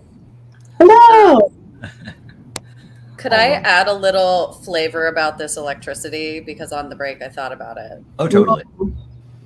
So I imagine that this is like, does this count as the electricity? Like I can kind of use this electricity in whatever way magically makes sense. Yes. I imagine that as the knight reached out with a delicate middle finger, it absorbed through her hand and her whole body stiffened. And then you see on her white skin the scorch marks coming up her hand, and she's got these kind of blackened veins. And it goes all the way up to her gums, which are now charred black. Nice. Just, basically outlining the circulatory system. And just, I think if you're okay with it, just every so often we just see like a pulse of like that wisp fire. Just sort of like, oh, that's cool. So yeah, that hollow, points out, Carnunost will hear of this, and just sinks down into the ground. But you've won the day, right? I think the hunters behind are shaken, just like gone pale as sheets, and they're looking at each other, and then you do this all the time? All the time. All the time. Then like they turn to each other and they're like, we are not cowards. We will fight for our homeland, but this is more than we thought. The torch will turn to them and say, this is our fight, not yours. There's no shame in leaving if you need to. I think I think Jack, kind of gets down on one knee and he's like, we thank you for what you do. It's our only hope. We'll return to the hearth. Find us there. Food, shelter, anything that you need, anything that we have, it's yours. Just ask. Anything that we can do to help, but we are not equal to this task. Do you know where you're going? Yes. I know where we're going. Be careful. Further down this road, the world has, and he points to where the wraith has, scored the ground, and that fume, that fog that is, raising from the desiccated plant life that it traveled through, maybe. It's more like this, but watch your footing. The ground will give way. It's grown hollow in places. Great. More adventure. Just a puff of smoke. And I think Jack gets up and like puts a hand on his companion and he's like, we should return. We're no good here. And they bow and they step back and they hold their hands up, and like it's halfway between like reverence and fear, because they just saw things that would have ended them without a second thought just be wiped away. And do you think that maybe they wonder how much of you is still human? Oh yeah. I think they have to. Yeah. Maybe not the torch. Looking at torch. I don't know. He just shot a bright beam of light out of his hands and decimated their once friend. So without hesitation or thought. So Torch is just like a regular guy, and everyone else around him is like a scary looking demon type creature. It's like petting zoo people, and then Bill over there. Yeah. Yeah, correct. Petting zoo people. Brilliant. Yeah, so they make their hasty exit, but they tell you about what is waiting ahead of you, right? and maybe that'll help. Maybe that's the best that they can do. So your journey continues on, and that what they said was basically only the half of it. There are obstacles between you and your goal, and the hedge is insistent, pulling, and maybe not as helpful for finding your way through what is essentially like a magical minefield on your way to this to this warehouse or dockyard, or we're not entirely sure what it is. How do we think that as a group we are making our way carefully? Do we think that we are trusting the hedge to guide our footsteps? Do we think that like this is where we have to watch our footing, or do we trust that we are equal to this smoke, this fog, these sinkholes, and trust to our endurance and might? I think we got to watch for the sinkholes. I do think we got to be careful on it. Okay. I think Personally. now that we've received the information, we don't need to be afraid. We can continue on knowing that we'll be able to get through whatever, but at the same time, credible threat can be Fear is for the enemy. Yeah. And after I move forward, if it's okay, making it clear, I want nothing of the shrapnel, nothing of the leftovers. Mm-hmm. I do stop and almost in a younger fraternal way, turn to you, Ray, for permission. And you're my signal. If we are going to move, are we now moving forward? I and the look, and I just need a nod or a point or something, and then I will then lead us. Direct me. Oh, we can't hear you, Ray. Thank you. So definitely credible threat, but after the success that we've just had, I am ready for more. So I give the nod. All right. It sounds like we're pushing you forward. See me get smaller again. So you see me pull it in. And though I feel like I'm the largest of the five of us, it's now I'm now in we've seen three modes of me now, right? We've seen me in the sanctuary, we've seen me in the travels, we see me in battle. I go back to the travel form. We are tireless and enduring, and now we're vaguely terrifying. And have two less humans to carry. So yeah, exactly. Right? You are. I lost my ducklings. I'm kind of bereft, looking around like, oh. We'll find more. I promise. Yeah, we'll find get you a pet. Well, that's the cool thing. Like as the game goes on, if this wasn't a one shot, there's an expansion called Hearth where you develop like one of these homeland hearths, these places where people still are, and there are factions there, and you need to take care of these people, and they have needs. They need hope, and they need to be inspired by your deeds. They need supplies and all this stuff. So like the campaign is greater than just the wardens going and kicking fairies in the teeth, although that is often the fun part. That's the part that doesn't break your heart, right? And Shawn, what we just witnessed is what I think, and this is something I've talked to people about. What's great about this game is that this is the Bob didn't show up. What are we going to do? Mm-hmm. Right. So you've got this other game that everybody meets every week or month or whatever. And it's like, Bob didn't show. Well, here, within 15 minutes, we're going to play. And then we've got Hearth sitting over there.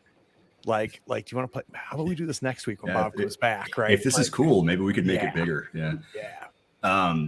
Okay. So it sounds like we're advancing, and it feels like we're doing it with like sleight. Who's taking lead? Who amongst us is typically the scout? Like who goes when it's I think in this case it'd probably be the Starless Knight, because she seems to know where we're going. Yeah. I'm into it.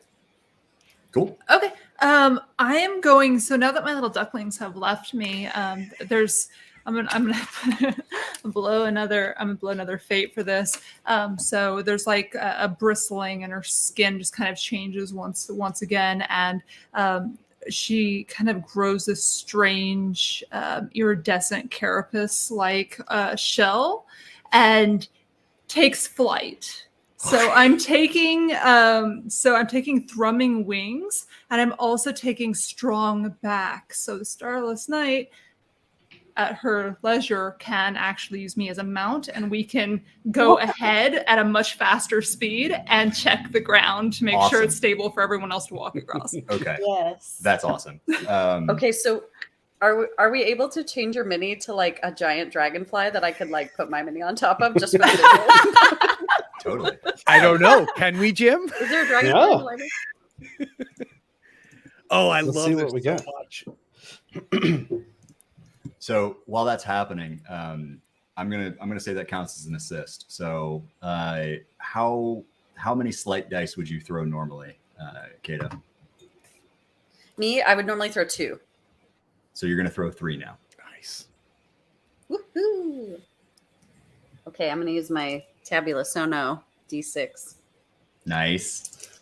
Some people get onboarding gifts of like a bookmark or a button or a business card, and I got dice, and it was great. Oh, you're too cool, man. Jim, is there? Oh, I a- forgot. Let me do go ahead. this on the screen. There we go. It's Only our with most Tabula obnoxious slug. Sono. Is there an origin story behind the name? Because the name is badass. Oh, you want the real one or the fake one that's cooler? Let's go with the real one, and then if I think Okay. shit, then you can go with the other one. Yeah, the real one is it's fake Latin, tabula meaning table or slate, Right. and then sono meaning to play or to hear and to talk. Nice. So they kind of goes together. It's not real Latin, but they're kind of Latin-y. Mhm. And the actual reason behind that is there's other products in the Tabula line that are not here yet. So, That's cool. and they also have fake Latin names, but they all start with Tabula. How high up are you? Boom. Can wait. you get up there? That's a great question. You need a step ladder? No. And what I feel like Wait, I don't is, see her in space. as fantastical as this 5. all She's up is, it's so Tuesday for the 5 of us. Oh yeah. Like, okay, now this is what we do. Love it. So far, it's been kind of slow. We're just like, oh, they didn't even send the welcome wagon Yeah, this right. time. Yeah. Those are just This is so- stragglers. I have to refresh my Tabula Sono page because all I'm getting is the marker for where the wasp is. So I'm flying like arbitrarily above. You are a bit above, yes. There we go. Here we go. I blame it on my internet. Yeah. There we go. So Shawn, back- if you wanna trick, if you rotate that mini on any axis other than the Y by 1 degree, the base goes away. What? Oh, yes. Oh my goodness. Nice. check that out. Am I too high? I still am too high, right? Yeah, so you can use Oh, it that's as an cool. indicator. So if you have a grid, the bases are awesome because you can tell exactly Yeah. what something is on the grid. Mhm. But if you're not using the grid, I just click it off and then That's cool. it's a That's little more cool. cinematical. Sweet. That's a word, I think. Cinematic, So- like fake Latin. Yeah, Yeah, exactly. yeah. So See? what was that slight roll? I rolled, you believe it or not, of the 3 die that I had rolled, I rolled 2 6s and a 1. Nice. Awesome. Well, a 6 means that you are calling out directions, your air support, and able to like see the places where the ground is just like from the ground. You probably wouldn't be able to see the subtle dip or divot that bespeaks like a sinkhole. And from high enough, you're able to lead your group of wardens through the most treacherous areas, away from the reeking miasma, the hollow mist, right? And I'm going to actually move us because we find our way Ooh. to the ruin. Scene change, scene change, scene change. Ooh. Look at the ruin. We find ourselves kind of in front of these 2 big roll-up loading dock doors outside of an enormous, warehouse structure. It looks like this place has kind of had nature start to reclaim it. Like you can see coming up through the roof, there is an old grandfather elm that is spreading kind of these sickly skeletal branches up into the sky. But the doors themselves are rusted over, clearly beaten down by weather. The overall, the structure has seen better days. But I mean, the fall was a long time ago. So we find ourselves kind of out.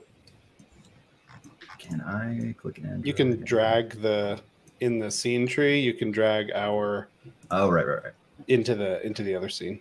I have a smart making. And none of us were around during the fall, right? No, That was like before our time. yeah, correct. So this is the only world we've ever known.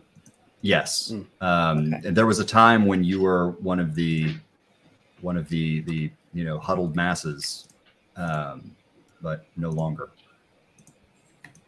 Got it. Shawn, do we have a sense of what could pull us above those masses? So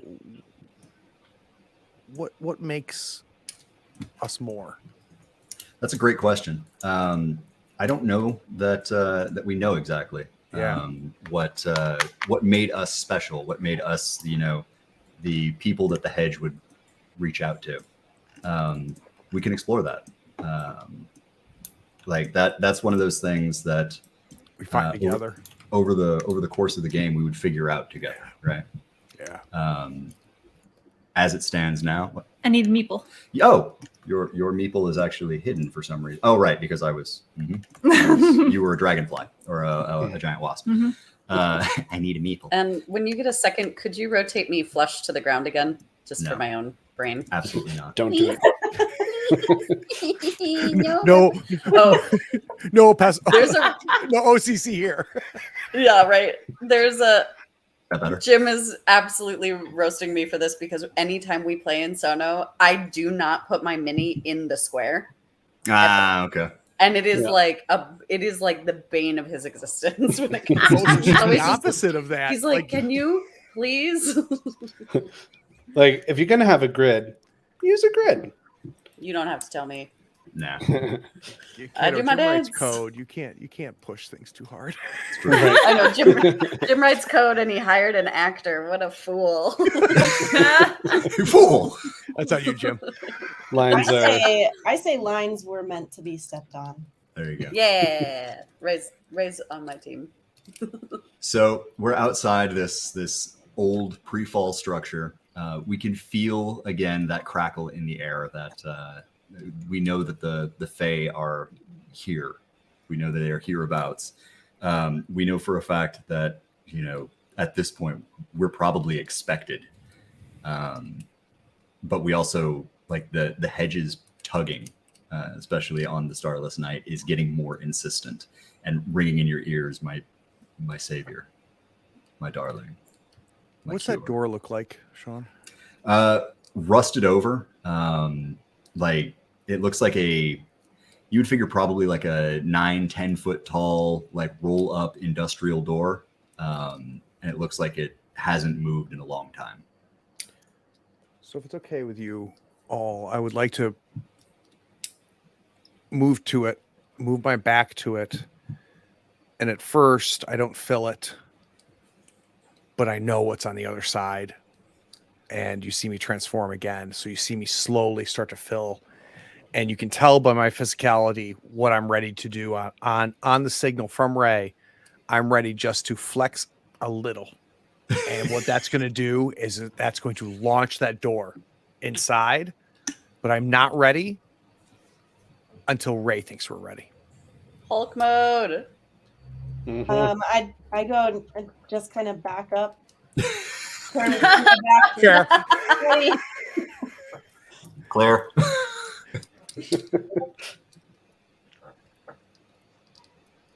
All right. So going Hulk mode on this door sounds like it's probably might, right? Yeah. Okay. All right. So 2 die.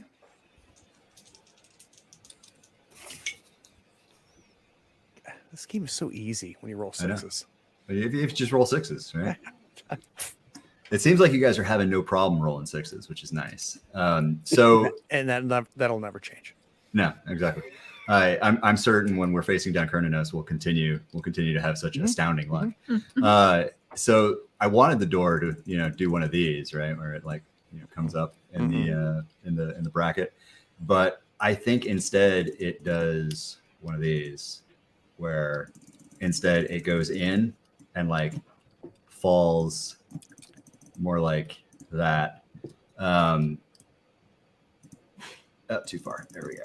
So it falls in, and you just bashed this door inward, and there is that shriek of grinding metal, and then that bam bam bam bam bam, and it just echoes through this like filled out. It's a warehouse, right? There are boxes, stacks of crates, like goods from the old world that honestly nobody's pilfered them, and that's unheard of, right? Like this is a cache, a supply, structure. It should have long ago been, robbed of all of its, material wealth. Like these are things that people could use, but they never came for them. I think that probably ticks some alarm bells.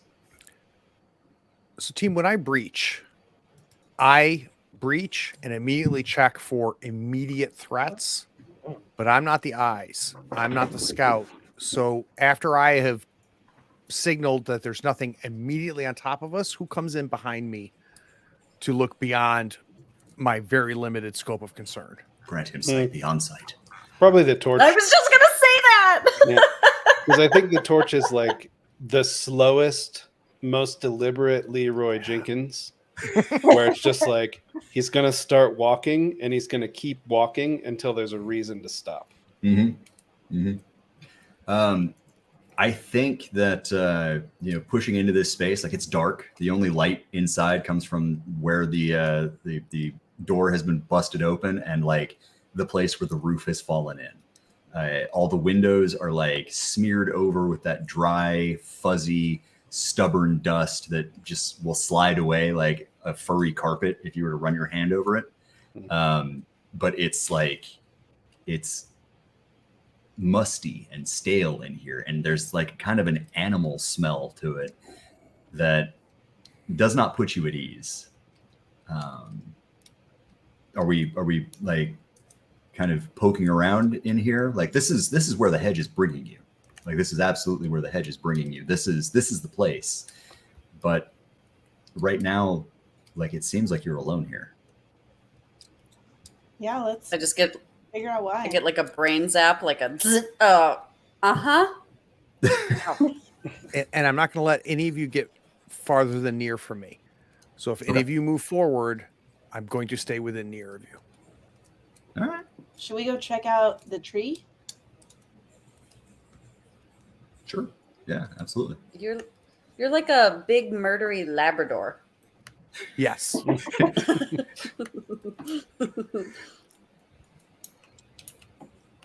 To the tree. To the tree. Okay. Yeah. So this tree is old. Like it probably sprouted not long after the fall, right? It's got a base that if the torch and the bastion were to like link arms, they probably couldn't get around its trunk. It's huge. It's also got like a sickness about it. Like it seems as though it has had a rough life, like a hard life. And like it doesn't seem as though it is healthy. Like there's a, what it reminds you of? It reminds you of that fume that the Hollow put off. It's got a little bit of that kind of like miasmic, almost like if licking a battery were a smell. Like that's the smell. That was super descriptive. Wow, that was super descriptive, and I'm like, yeah, okay. Yeah, no, totally, that makes sense. I definitely know. And I can smell it in my Firsthand. my mind's nose. Good. We try and pride ourselves on evocative detail here. You're doing a great job. Well, thank you. So what can I'm I sorry, what can I Shawn. answer about this Is this it tree? familiar, right? So we Yes. are. This is not our first No. rodeo. So as sickly and as lickery battery as it Yeah, is, lickery battery. is this new, or is this? Oh, okay. This is level 4, right? Yeah. You know what? Am I making sense? Yeah, oh, no, absolutely. Like, have you run across this on your? Because you have definitely not come across. This is not your first time. Well, this might be your first time fighting on this side of the hedge. Usually, you find yourself in Fairy, fighting them where they live rather than fighting a defensive war, right? So yeah, the fact that this tree strikes you as something that does not belong here is absolutely a feeling that you get. This, like, I described it as a grandfather elm, but I think y'all, because you have been beyond the hedge, know that this is in fact a witchwood. Mm. And this is a tree from Fairy,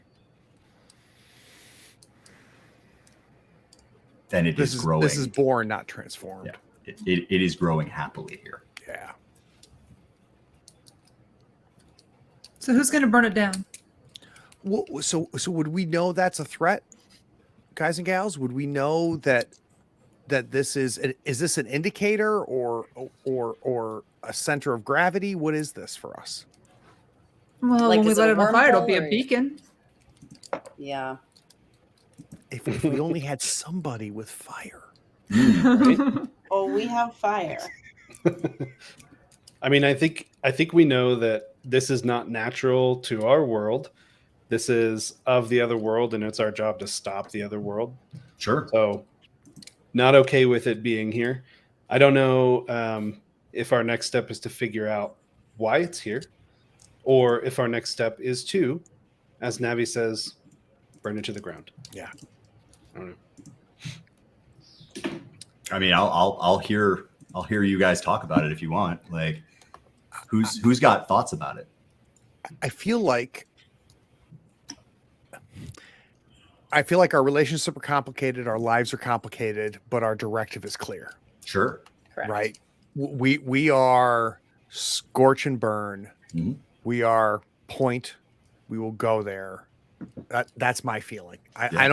We don't debate. Y'all are face-seeking missiles, right? Yeah. Face-seeking missiles, brilliant. Yeah. So maybe F and Jim woke up and told us what we're doing today.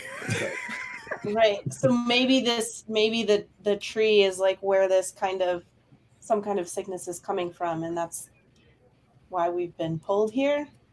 That could be. That could very well be. Should I heat Do wave you, it? sister? Do it. Yep. The hedge sent us here to fight the Fae, and here's something of the Fae. Sure. Fight it. All right. So I'll spend a fate and do heat wave. Okay. How much damage does heat wave do? 3 harm All to a right. single foe. Talk to me about what this looks like. What do we see on camera? So I get so I'm holding my crossbow. I'm always holding my crossbow. So my other hand kind of comes out of my pocket, and I drop some of the grass I was twiddling around in my pocket, and I just start like kind of twirling up this little like heat wave in the air with my hand, and then I just fling it toward the tree, and it like that kind of where it's like it's almost fire, but it's hot, like the mirages that come up. Yeah. It's just like a shimmery heat ball. What I'm getting is like almost like when you pull out this like handful of grass, like this is dry, this is of the world, and this is nature reasserting itself over whatever Fae bullshit is going on right now, right? Yeah. And so like it's almost like, no, this is supposed to be growing here. Right? Yes. Yeah. So the witchwood catches this blast of heat, and you can see like bark strip away. You can see that like there is a a flash as like the heartwood begins to sear. You can see that the fire begins to kindle and spark across like the bare sapwood here, right? And then there's a shriek. Hang on, it's not a shriek. A shriek implies that it's like high pitched and keening, and it's like pain maybe. This is a bellow, something huge and angry, right? Just like a and like all of a sudden, bursting out of the tree is a witchwood troll. And when I say bursting out of the tree, I mean like a arm and then another arm, and then it like grabs onto the bark and pulls itself out, and just towering, massive, maybe 12, 13 feet tall, with fists like barrels. It comes out and just, well, it's not alone. Alone's fine though, Shawn. No, I don't think alone's fine. I've seen what you guys can do. Fool me once. Could be fool me alone. once. I don't know. Fool me once, shame on me. Fool me twice, we don't get fooled again. Will forever be the line. So we do hear a shriek, and it's me. All right, let me lay something down here real quick. So a lot of things are happening, right? We get like basically the big crane shot. We see the witchwood troll pulling itself up out of the witchwood. We see that up on the gantry catwalks, there are. Sorry, let me actually make them visible here, because they are under the gantry catwalks right now and have been the entire time. Not one, but two hollows. Are they new hollows or familiar hollows? One is a familiar hollow. Looked like he went to go get friends. Yeah. Then we've got 4 shadelings. Those are these little guys over here, which are like animated fairy shadows.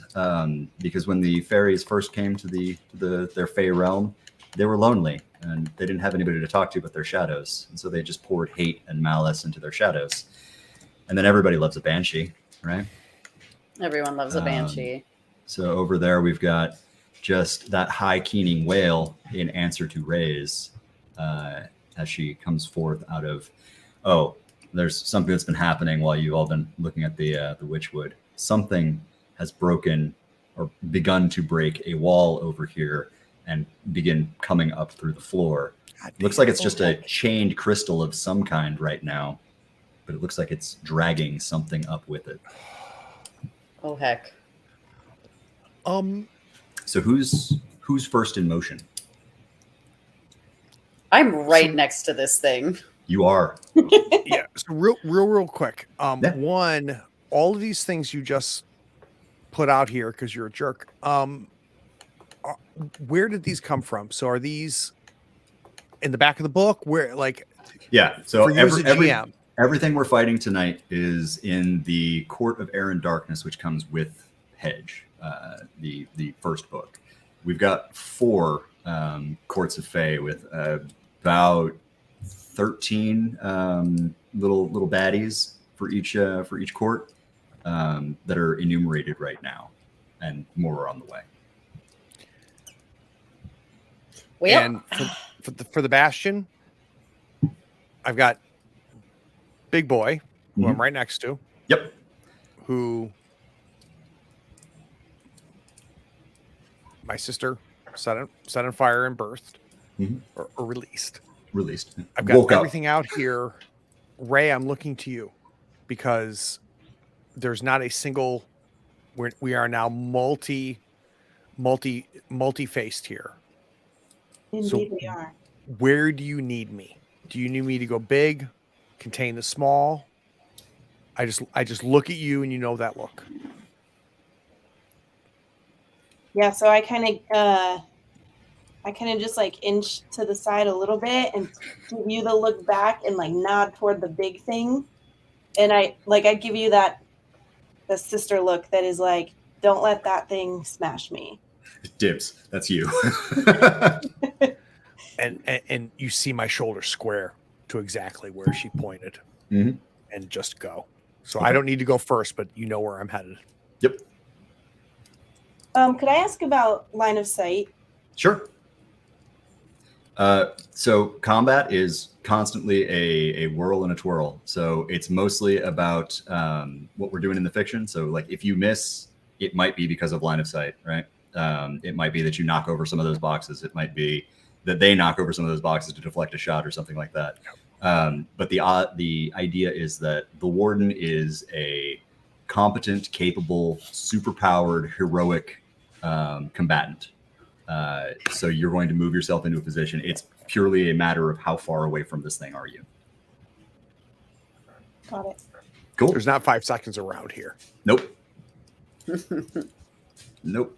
It is fast and furious, and always in motion. So right now, the hollows are at extreme range. The Banshee and one of the Shadelings is probably far. The other Shadelings are probably medium, and you guys are near to the big guy. Unless I think maybe the Emberheart and the Thousandfold Roar are probably near rather than close to the Witchwood. Mm-hmm.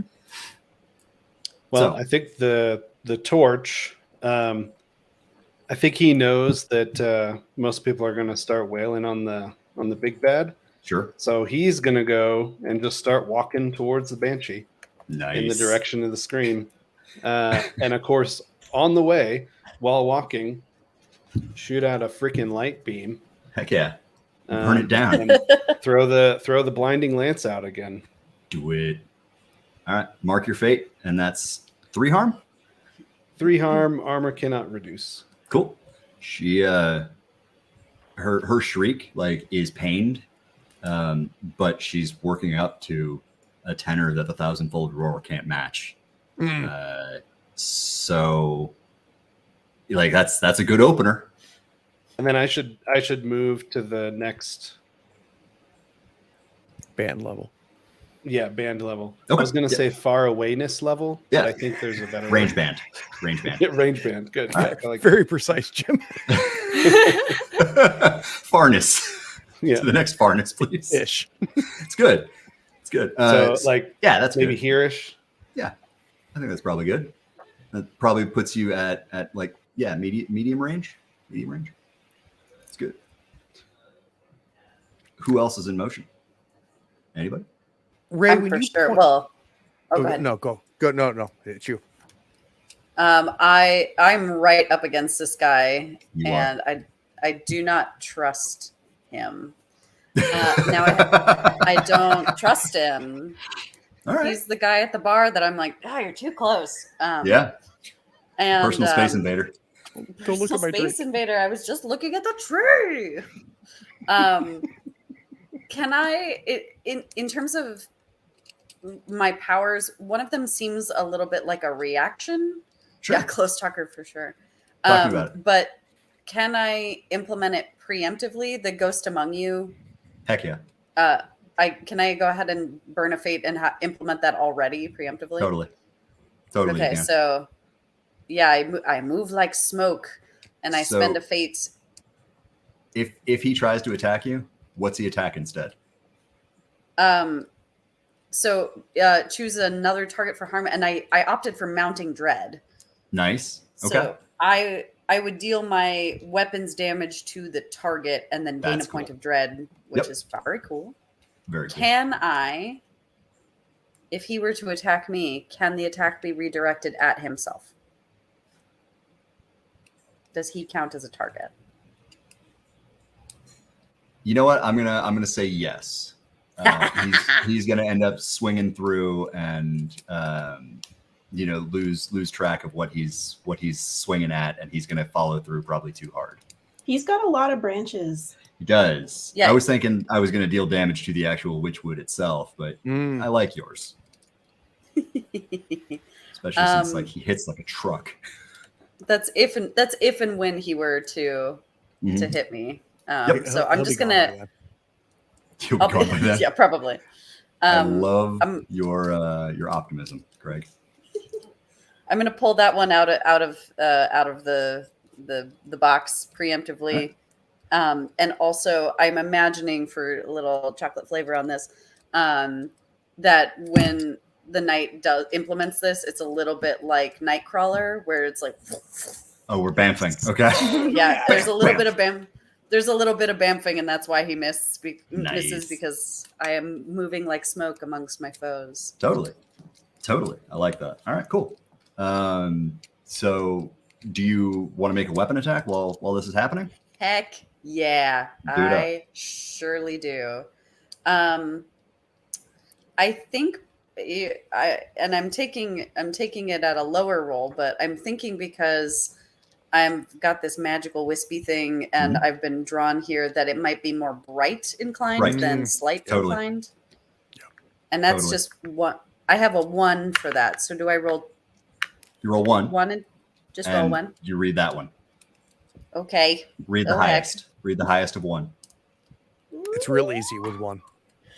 Oh no, I got a 2. 2. Okay. See, this is perfect, because in the fiction, like you're bamfing here and there and like trying to get your opening, and the Witchwood troll swings up, and like the big dead limb that it is swinging at you comes up, and it follows through, and kind of gives itself a crack across the side of the face, and you can see that like the thorns and the like spikes that this witchwood has been growing like break off in the troll's like face, right? And you can see that it's leaking like golden sap and everything, but it doubles down on the roar, right? It takes 2 points of harm. So yeah, even though you miss here, right, it ends up hitting itself. However, it creates a problem. And its problem is that it flies into a rage, which means that now it is going to take less damage going forward and deal more damage. Real quick, Shawn, if I can ask. Yep. You've invoked this causes a problem. I would love to learn mechanically, sure, as a GM, what that means. So a problem here can be any number of things. I introduce a complication of some kind that flows from the fiction, right? Now, all the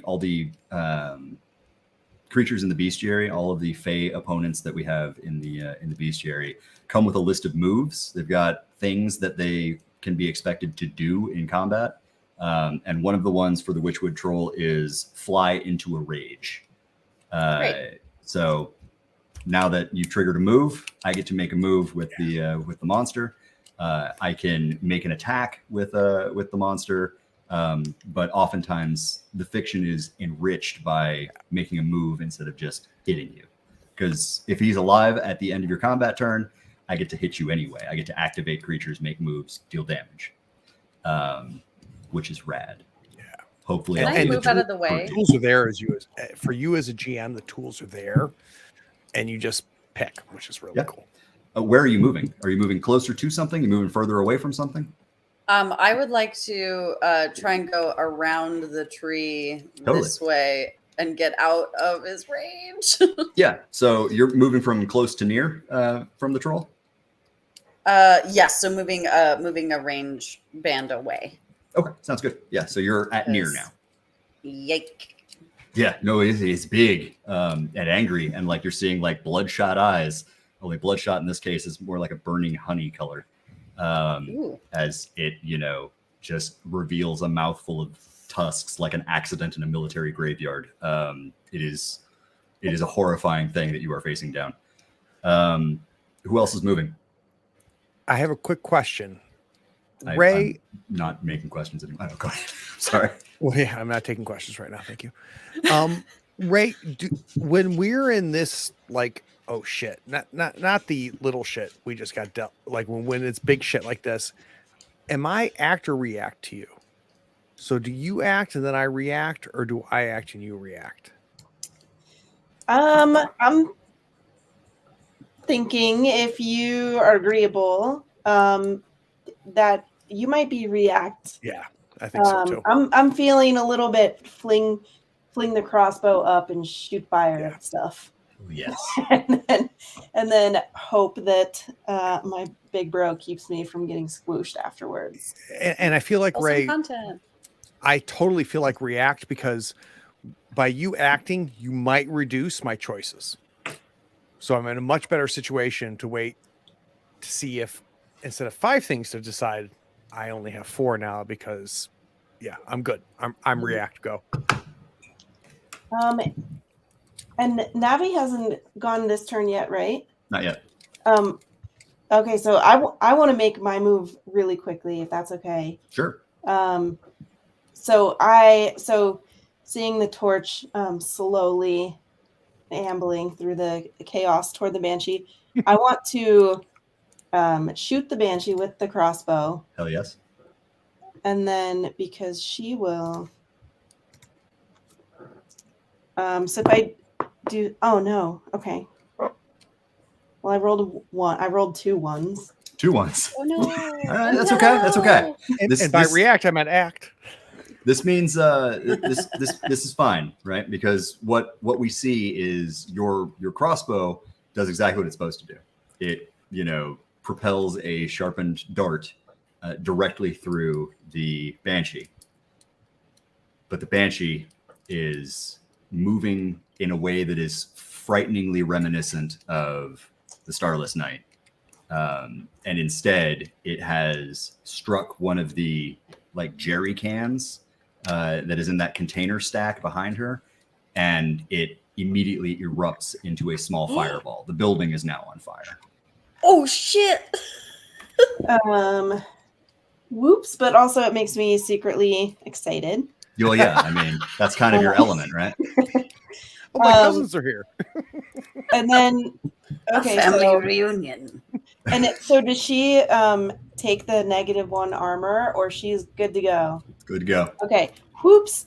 And then I will also spend a fate point, Okay. just burning through those. And I will do Crackle and Roar again, except I'll use Flash Fry on the big boy. Okay. So he'll take 4 harm and knocked prone. I don't know if he's too big to be knocked prone. Nope. And then Nothing's too big to be knocked prone. Awesome. And then taking +1 harm from all sources until Nice. turn. All right. So Flash Fry and down. Okay, cool. Let me rotate him on down.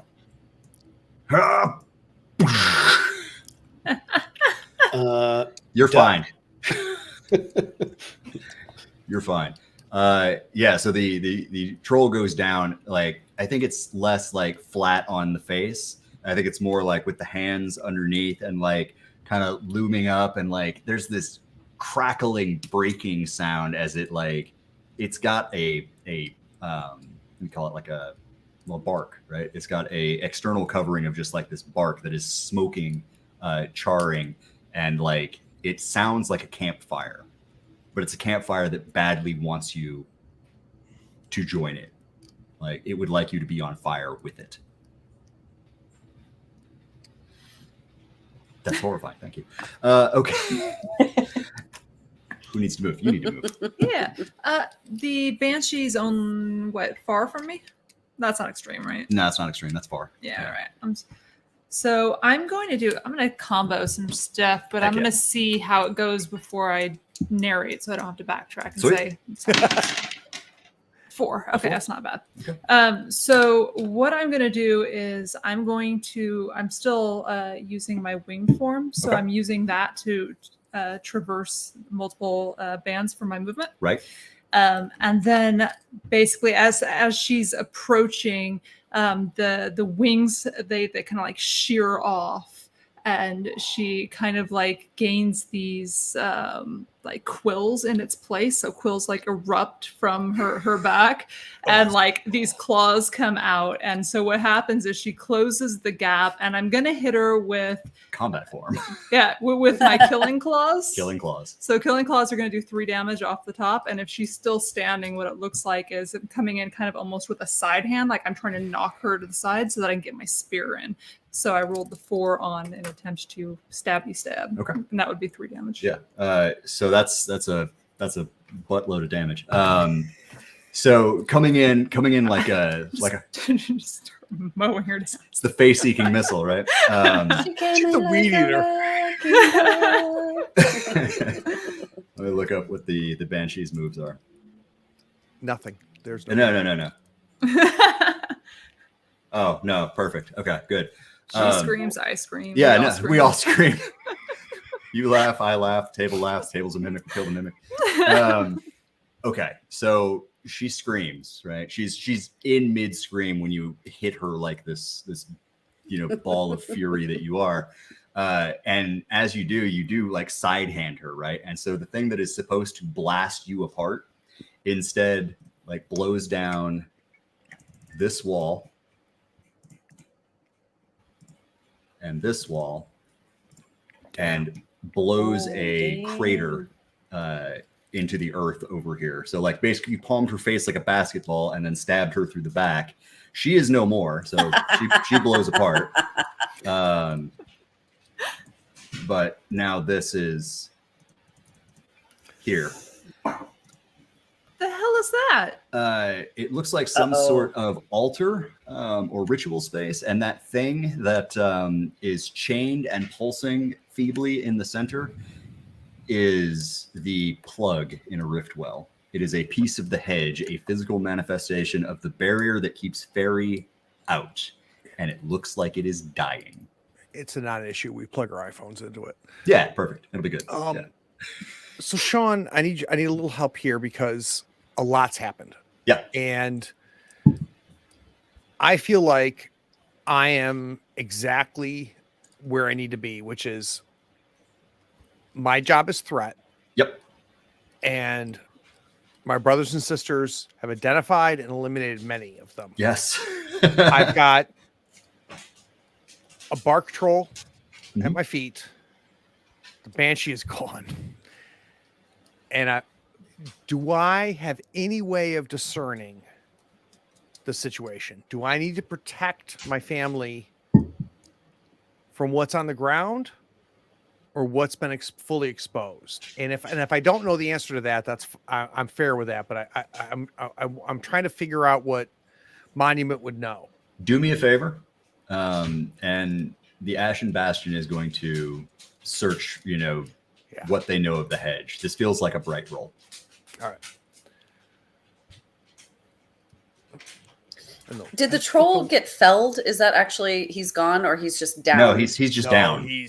Yeah, he's still spitting and snarling and about to eat some he folks. seemed like a spicy guy, so I figured Yeah, he he's probably spicy. wasn't out of the running. Bastion has 2 might, 1 slight, and 0 bright, which means with 0 bright, I roll 2 and take the lowest. Correct. 2. A 2? Yeah. So Heck. I think that your thought is that whatever is over there is going to have to sort itself out. It's later. Right now, your family is in danger. Yeah.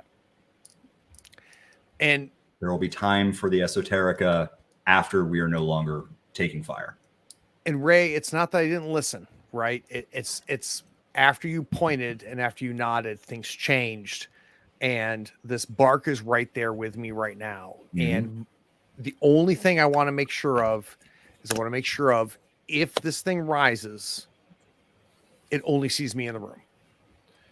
So I will spend another fate for face me. Face me. But I am also going to Rachel. Wait. Yeah, I'm also going to beat the shit out of it. We're a scarecrow. Yeah. So we're gonna do might. Correct?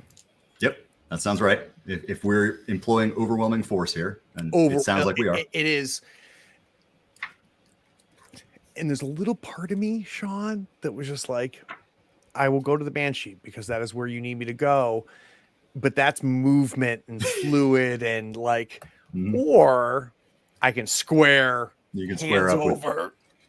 Right. Might's better for me. Roast beef sandwich.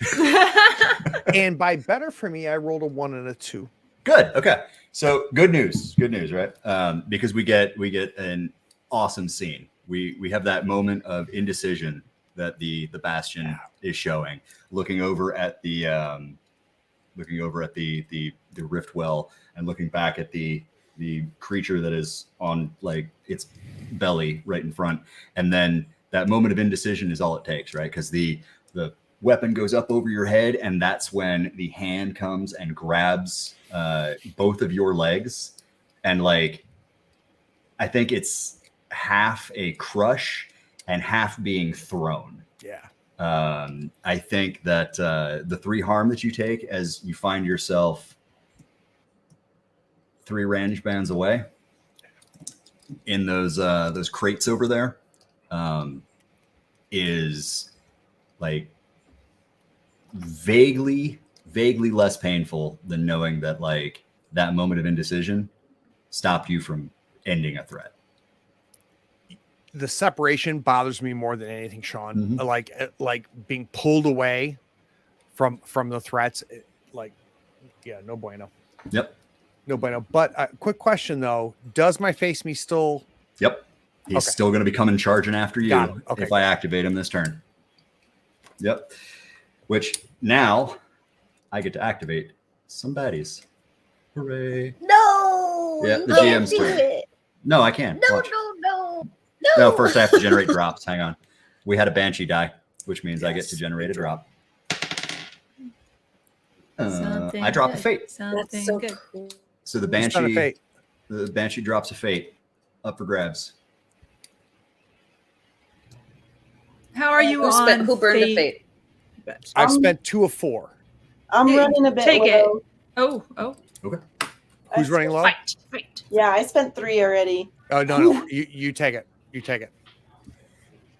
All right. Look at Now I this get to collaborative. activate.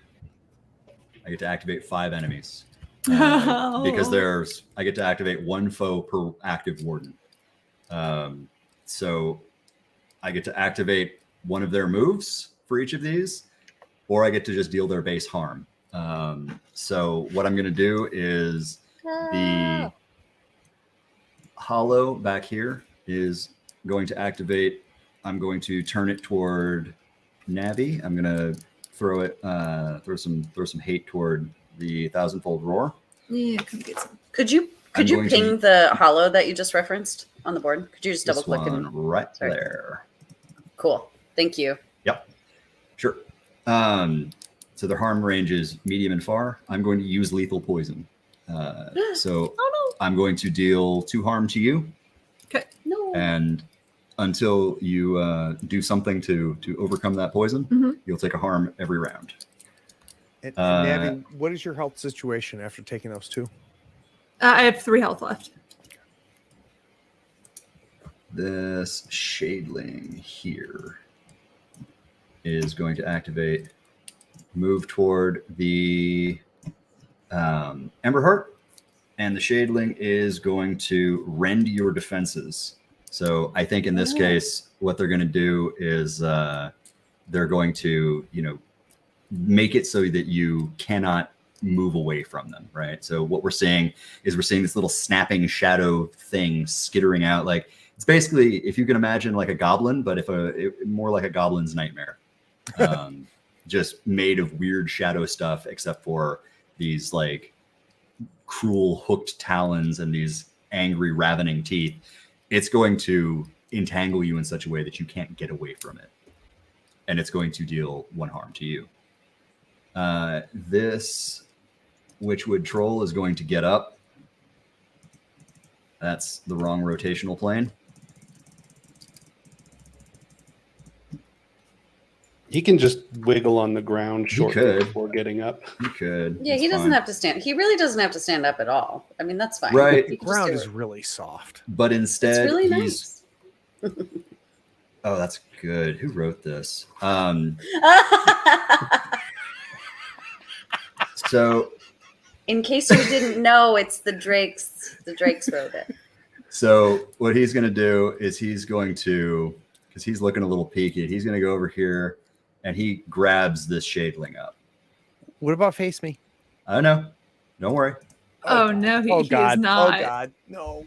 So he he like goes and grabs a snack. He grabs this little Shadeling and he bites it in half and like chews thoughtfully as he like weighs that club on his shoulder and comes into a lope into a run, and he lowers this rack of like, it looks like roots growing out of the top of his head, right?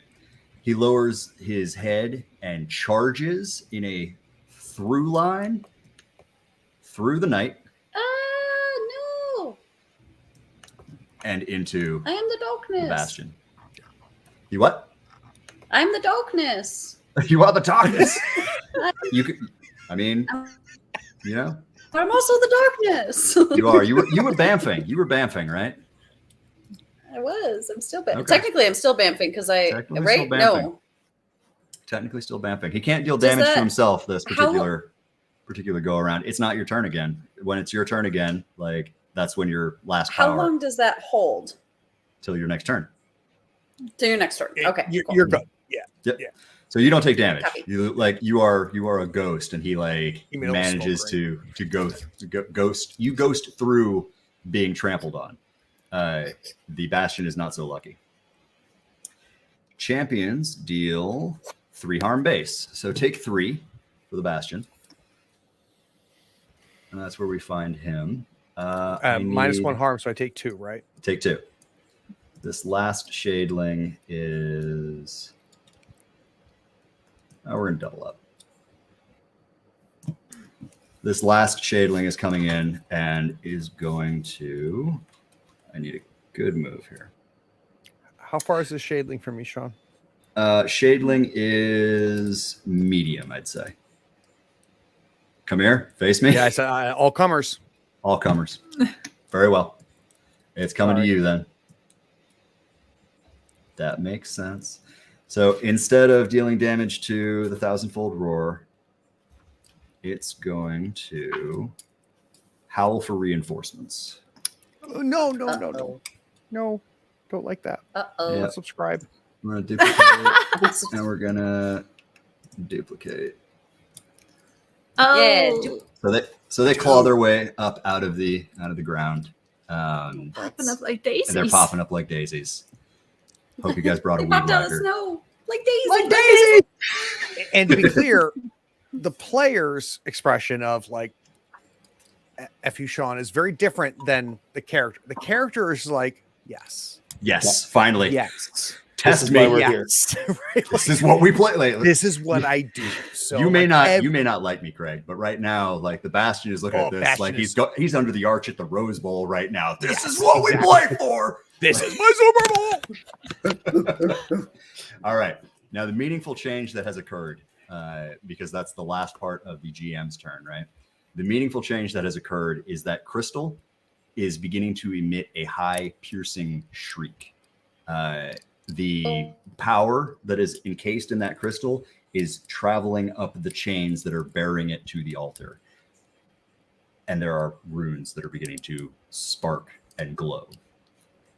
So we have just an acre of angry Fae in this warehouse with us. And we have a ticking time bomb back there as well, because whatever is going to happen with that crystal, I guarantee you it will make your lives worse. What do I call you, Jim? I not guess your name. Torch, Torch? right? Because we have names, Torch! but we can't let the Fae know our names. So Deep down, just you hear Torch, and like, not that you needed me to tell you, but It's a bad. It's going to do a bad. danger. Yeah. Danger. Will Robinson that way. Yeah. All right. So, that being said, now I it's your think turn. I'm actually the first one moving this time. Are you? Yeah. Okay. Yeah, because people are starting to get hurt. I'm kind of in the back, kind of looking around like who needs help. But like now that he's, our tank here is getting surrounded, I'm like, Well, that's where oh, you look, want I the have tank. work. You want the tank in the thick of it. Yeah, but what I like is that I can get behind this dude. and we also don't want them to die, Drake. So, That'd be good. So I'm gonna make a weapon attack first against this guy, just to go fashion. And it's 6. 6 is good. I can't hurt you on a 6. Stabby. So that's a 3, and I actually have a push ability, but I don't think there's any value in pushing him anywhere, so I'm not going to. If anything, I'd like knock him on the bastion, and that'd be even worse. Yeah, he's where we want him to be. I agree. Shove. He also still has +1 harm from my. Oh yeah. Oh, so that's 4 harm. 4 harm. So do 4 harm, and then Oh, he's not looking good. Oh, can I also dump up? I have a point of dread, which means that I can gift it to you to add an extra harm to your attack. We talk about the dread mechanic because the dread mechanic's really cool. Real quick, sorry. So that's 5? Yeah. 5. That's gonna be 5. So dread is like everybody's got a passive, right? Everybody has a passive power. The Starless Knights is dread, and I'll just real quickly read it off for you. So the Starless Knight, when you kill a foe, you gain a point of dread. Spend dread to add 1 harm to another warden's attack. So most of these meta currencies that you're acquiring as a passive are things that you can like swap between each other, so that in clutch moments like this, where you really desperately need to kill a Witchwood troll, you can buff up your allies. I like to call it a murder buff. The murder buff, exactly. So describe to me, paint me a beautiful word picture, like how we end this particular threat. Well, so I came up right behind him, and it was just perfect. He's so focused on the bastion. It's just that it's like that classic moment in the movie where like they're zoomed in on the enemy, and then all of a sudden the face, and then like you see the blood splatter across the chest. Yeah, the spear goes straight through. Oh, perfect. And then she pulls it out and like backs up so it doesn't fall on her. Yeah, and I think it's great because like there was that moment where the bastion was like pinned against those crates, and like maybe holding like the muzzle of this thing at bay, and like it's just huffing this like animal breath into your face. And I think it speaks, and it says, "If you are human hope, I pity them." And then it and then it falls to the side, and begins to slowly turn into petrified wood. Cool. I don't even have any parting shots for it. I immediately turn around and who's next? No, I'm gonna Manus throw. capere, if we're doing dog Latin, catch these hands. No, I'm gonna throw up a ball of light, and I'm casting my beacon. So everyone else, because I went first, now has a free assist, so you get an extra die whenever you roll for anything. And also I'm casting cycle growth because I have to get this poison off of myself. So you can trade fate for health for the rest of the turn. Oh, that's huge. Wow, that's so cool. So all of that in context, just real quick, I have to go last because you guys can now keep me up. Cool. So who's next? Can I jump? I would love to jump in, if I may. Yes. Okay. Please. As I move over towards this big bad stinky guy and the guy that he ate half of. Yep. I am going to cast a Risen Horde. I'm going to spend a fate and do a Risen Horde, which I'm super excited about. You twist the broken bodies at your feet and raise them in your service. Spend a fate. 2 thralls will rise to do your bidding. These thralls are going to deal 2 harm, have 1 health, and have the following moves: swarm with claws and teeth, shatter barriers, and die for your master. All right. I'm so excited. I've got my freaking vampire thralls. Oh, do we have vampires? We need vampires. Hang on. Oh, yeah. Or you can leave them. You can make them my color. It's fine. We can leave them big, scary. But they are. I guess they would be morphed into my thrall, right? Yeah. They are. They are your thrall. Exactly what's going to happen. And then you can also assign those thralls to me, like you did the Rangers doing before. Heck yeah! Starless Knight, and I gotta say, guys, the ability to improvise, what Shawn's doing right now, is a big deal. Like, that's huge. Yep. Got him. All right. So now you have 2 thralls. What are they doing? Oh wait, I am only seeing one. Maybe, let me. The other one's in the tree. Oh. Nope, in the tree. Got 1 and. Hey, let me move you. Hey. Oh yeah. Hey, definitely guys. Yeah, she's stuck. Oh no, she's stuck. There we go. That for you. Oh, Pleased to be How enjoying. cool is this? Okay. I love it, So I now you love have two vampire thralls. They can take a move now if you'd like. yes, I would like. Because they come Oh, like that was pulling themselves fun. up out of the bodies, and like there's in the same way that there was no room for that troll in that tree, there was no room for that thrall in that little shadeling. Correct. So it's like kind of like trying to take off like a sheath dress that's like 2 sizes too small. It was bigger on Oh that side. god. Oh god, it's so good. And I turn and I look at them and I go, Cousin Agnes, Cousin Charles, good to see you. And I turn back this haggard skeleton of a creature. I am going to have this guy right here is going to come around to this shadeling. Yeah. And make an attack. Nice. No, they just do. They if you are overwhelming with claws and teeth, they deal damage. Yes, great. So what is their damage? So exciting. It's 2 harm. Excellent. Because fetches have Uno. starvelings have 1 to 2 HP each and deal 1 harm base, which means that shadeling is overwhelmed with claws and teeth. Rocks.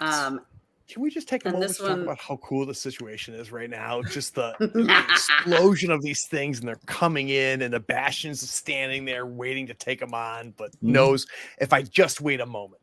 Yeah. Oh, my There'll be less team to is deal right with. behind you. You don't understand. I just have to keep you here until the ambush gets Exactly. Exactly.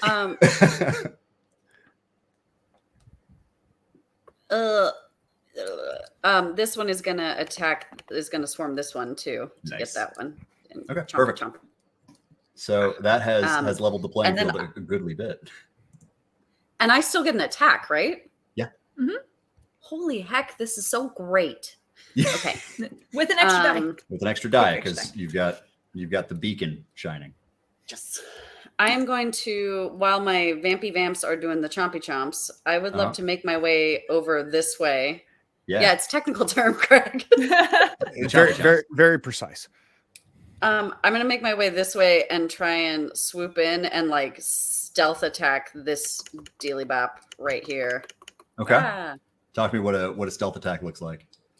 I think that like while the vampires are going in and like and there's lots of carnage and the shadelings are distracted, I'm gonna like roll around from behind and just go in for under the ribs. Nice.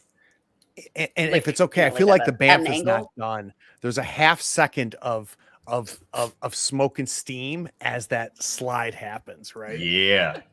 Okay. Yeah. Sounds like slight Yeah. to me. Yep.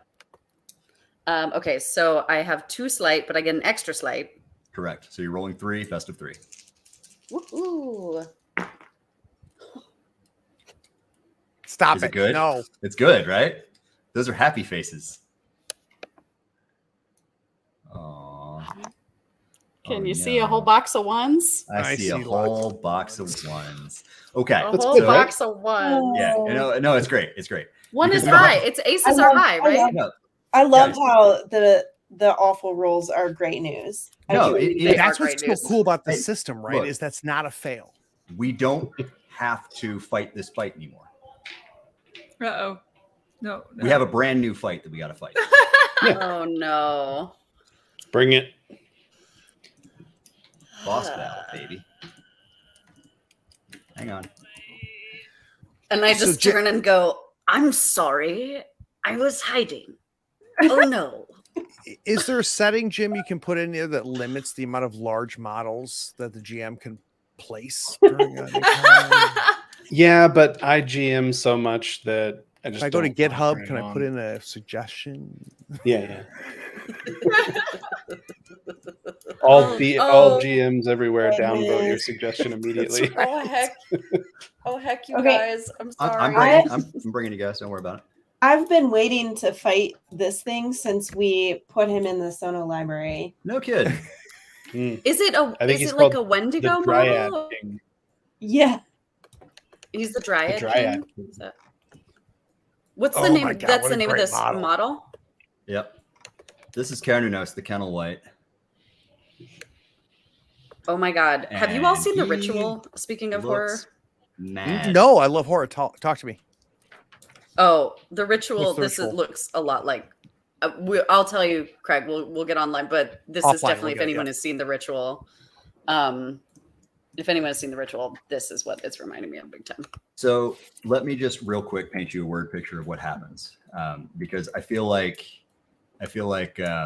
we made the change on the map without saying what happens. Those glyphs, those big green glyphs that were taking over that altar, they eventually glow. They grow so bright that they occlude any other vision. And then there's a sound of shattering. And then all of a sudden there's the smell of primordial forest, freshly turned earth, loam, rot, decay. It is cold in a way that is unseasonable. Like it was a warm, summer in the homeland, but here it is cold. The forest that you find yourself in is leached of color, and standing all of 20 feet tall is a humanoid figure with a skeletal face crowned by a rack of curling antlers. And frolicking about his titanic feet are starhounds, which are the memories of the Fae of wolves. They didn't get them quite right. They remembered them with more teeth, with more eyes, with human hands. And they notice you the moment you arrive in the wild, in Rundator, in the home of the Court of Air and Darkness. What do I we kind do of here? rub my scary hands together. I rub my lengthy claws together with little zaps of electricity, and I go, "Oops, Yeah. my Who bad." hasn't gone? I know I haven't gone. Is there anybody else? I haven't gone. Jim hasn't gone. What I don't dropped think off you- the guys we killed before the world changed? Oh, drops. Good call. Good call. Oh, I can't rob you of drops. There are 2 health, a fate, and a graft. So the Witchwood Troll has dropped a graft. I don't I'll take need the the graft, fate. but I would love either fate or health. So no, I don't need either. You So should definitely take the health. I 'cause have think you're 4 about out to of need 6 it. fate. the I'm gonna take at least one of the health. Let's go for it. the graft is a bag of trophies from the Witchwood Troll. Apparently, he was wearing like a cross string, like bandolier of snacks. But they are all manner of weird fey creatures. I gotta have the snack pack. Oh my god. Take it. I'm taking the snack pack. This is going down. Okay. So, Carnunos is standing there, and it looks like he is trying to like manifest into the world. But now the plug has just been opened, but the hedge has like drawn you in, and now you are standing between Carnunos and manifesting in the homeland. He does not look pleased by this this particular circumstance. How? I was just getting out of the Yeah. kiss that we Right. showed up in his living room. All you did was fast forward for us. That's all you did. That's it. Right. Yeah. We'll just skip. We were going to kick your ass there. We'll You kick your skipped ass the here. It'll boring be great. parts, which was phenomenal. So, quick question for you, Jim.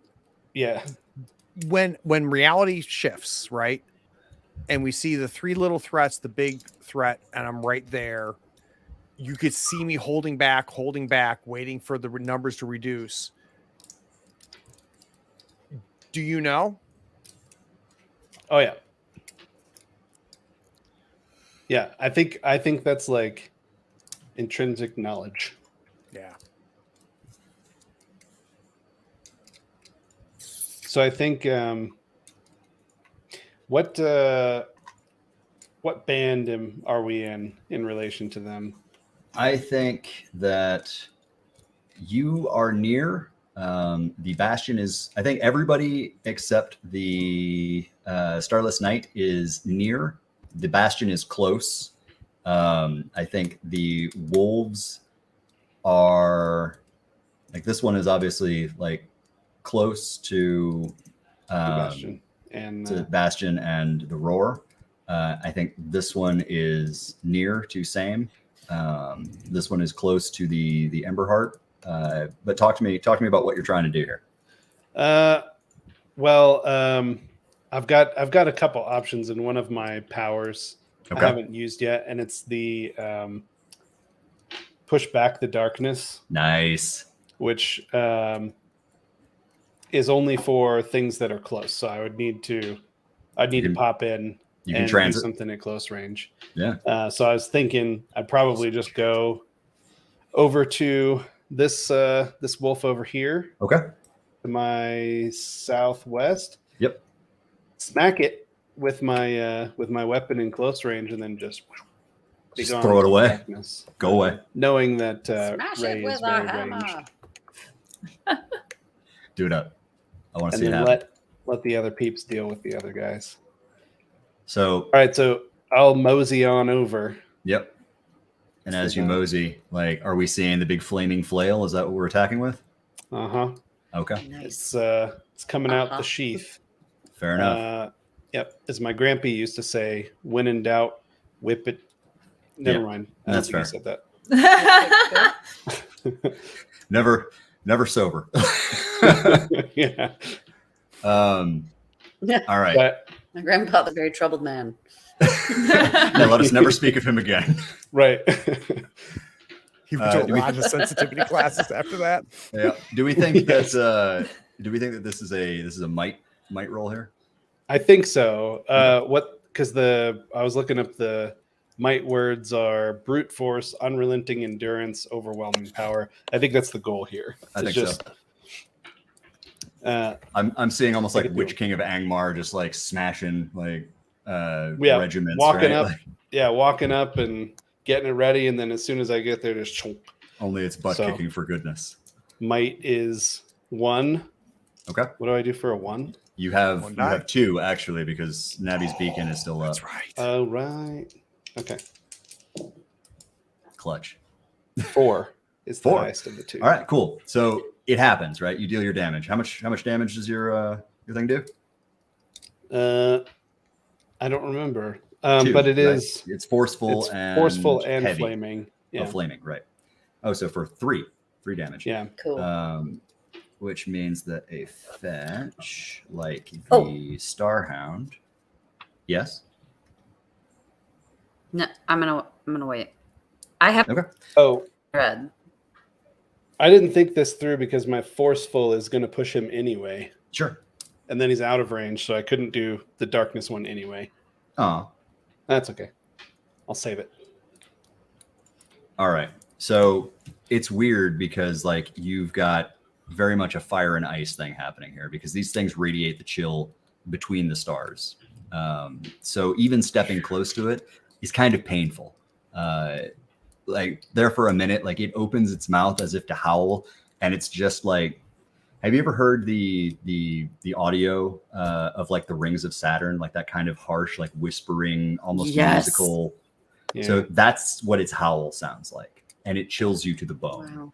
Wow. Go ahead and take 2 harm, and then it takes 3 harm and blows apart into stardust. Bye.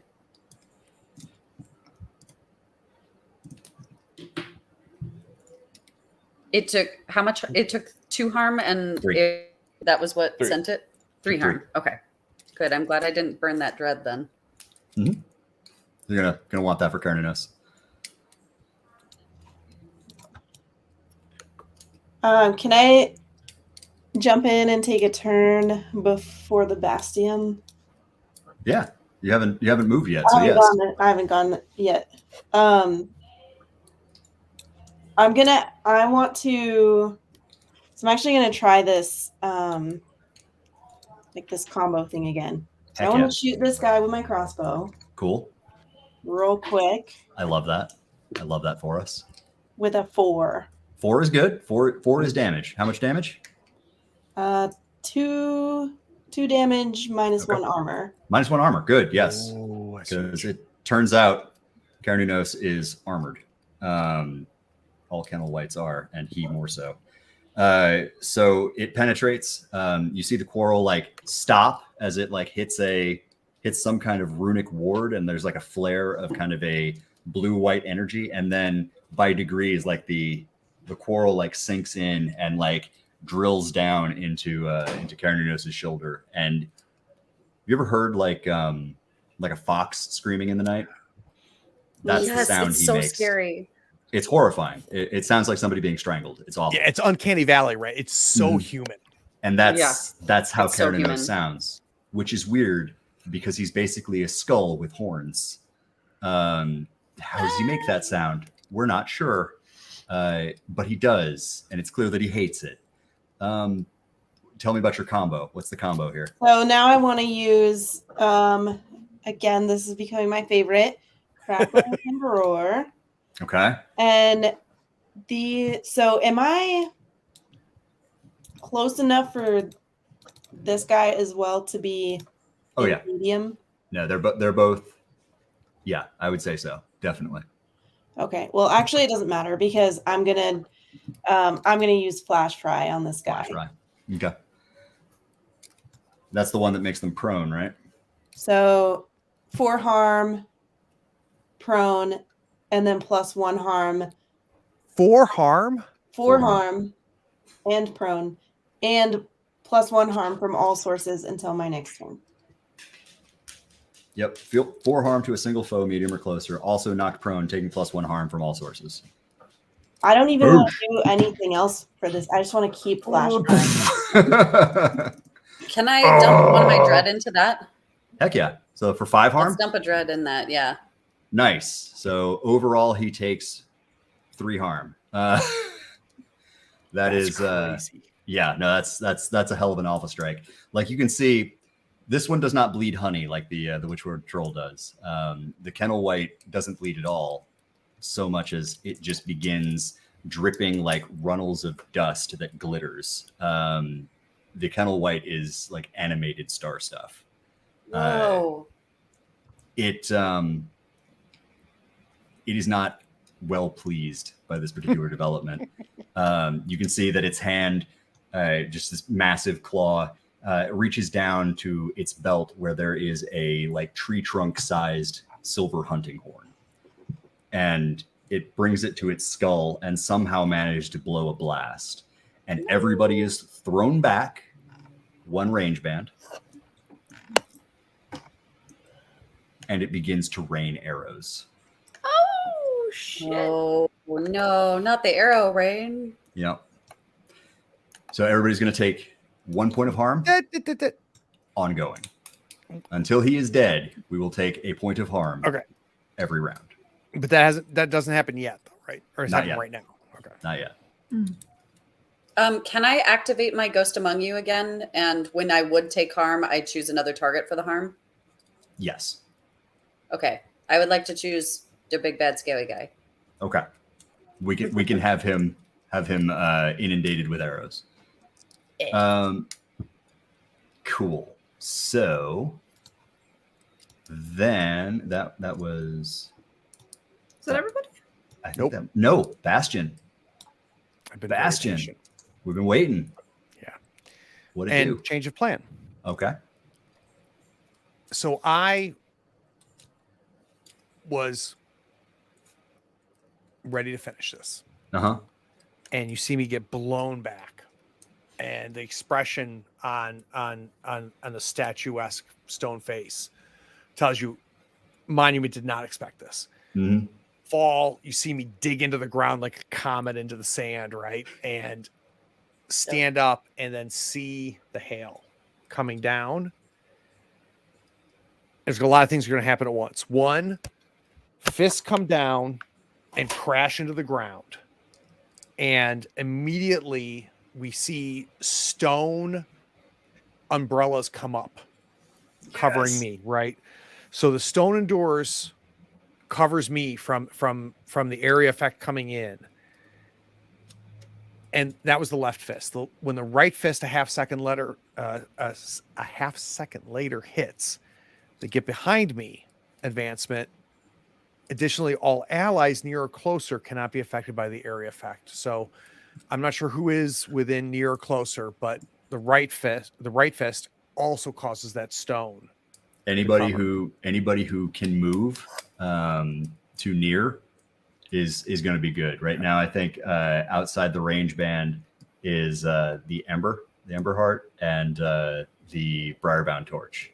I think the Starless Knight and the Thousandfold Roar can shelter in your shadow. And I wanted to do the taunt, but I now can't.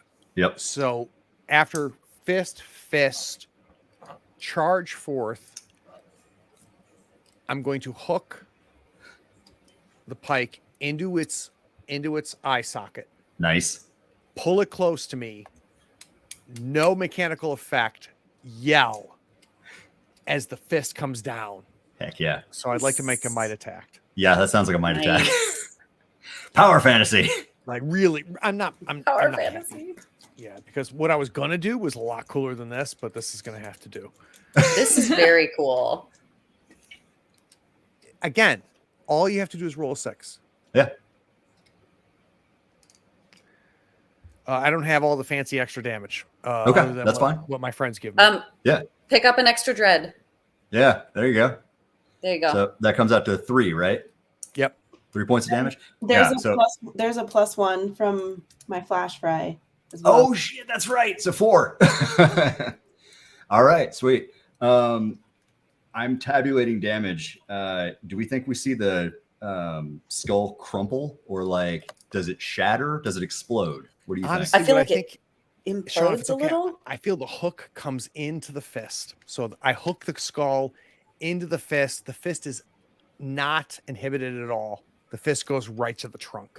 Nice. And just shatters as the collision of the momentum of in and in. Wow. And it's softened by the fire and softened by the decay of the dread. Wow. Yeah. The skull of Carnunos, the legendary Kennel White, explodes around your fist, just rots away.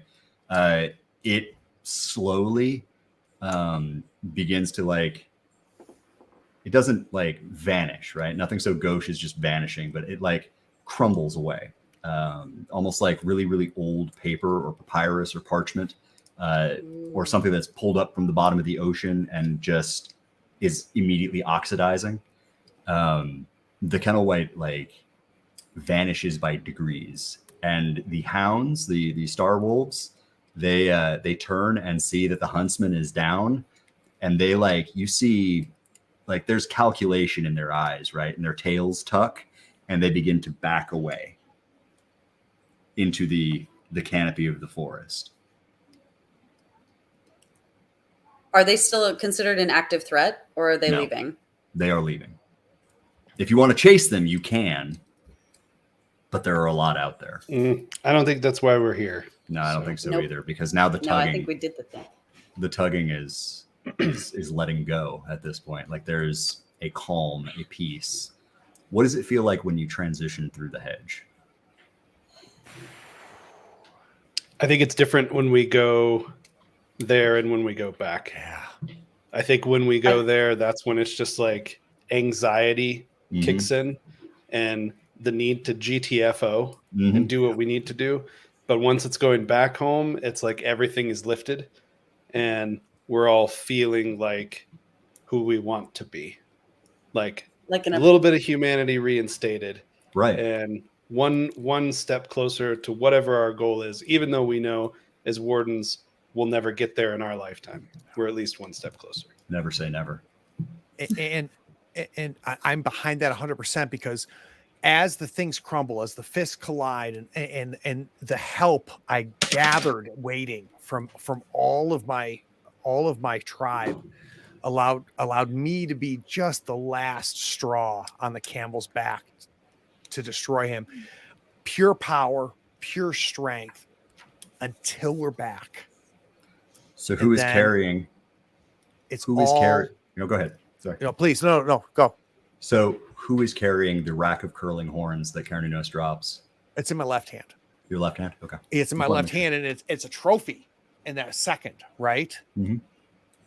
Until we're back, and I'm small again, and my flesh is thin.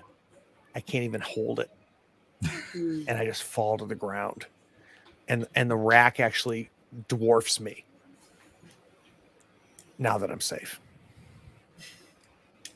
For now. For now. Let's do experience. Oh my God, that was so cool. Does the hedge still stand? It does. Oh yeah. That's an XP. Did we save someone from certain death or worse? We saved 2. We did. We saved 2 from certain did, yeah. death. Did we defeat a memorable foe? We did, Karen. Yes, we did. Did we learn something new about the Fae? Yes. The Stardust part, the Stardust Sure. element was a really big surprise, I thought. Cool. Then that's 4 experience. And plus 4 or 1 5. experience for every graft. Oh, yeah, 5, sorry. And then an extra XP for every graft that we brought back. So Carnunos' rack, As long as you don't use it, if you're willing to burn it. if you're willing to burn it for extra XP. Yeah, I had a graft. Mhm. I like my snack pack. I'm You like keeping snack it. pack? All right, fair enough. So when we all get back together to play Hedge again, make sure We that have you remember Stace XP. your stuff. Oh my God. So that's Hedge. You guys have a good time? That was Hell yeah. so fun.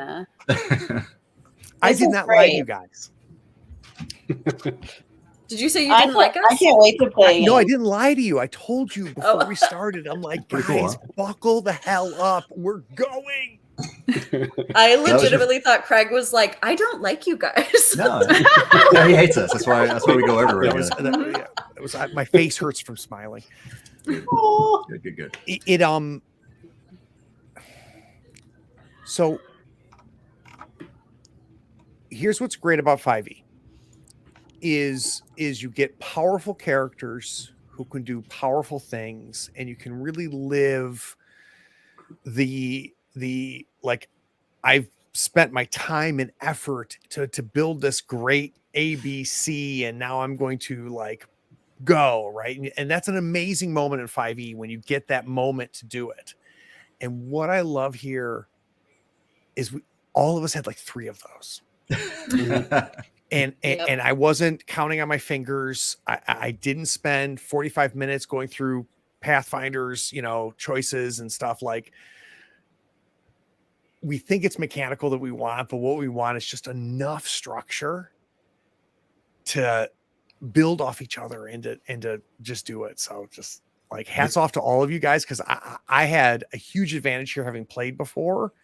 I knew where we were headed, but God, I loved how the 3 of you just like went. Right. The combos you guys managed to pull off. Oh, Like, there were some good Yeah. combos in there.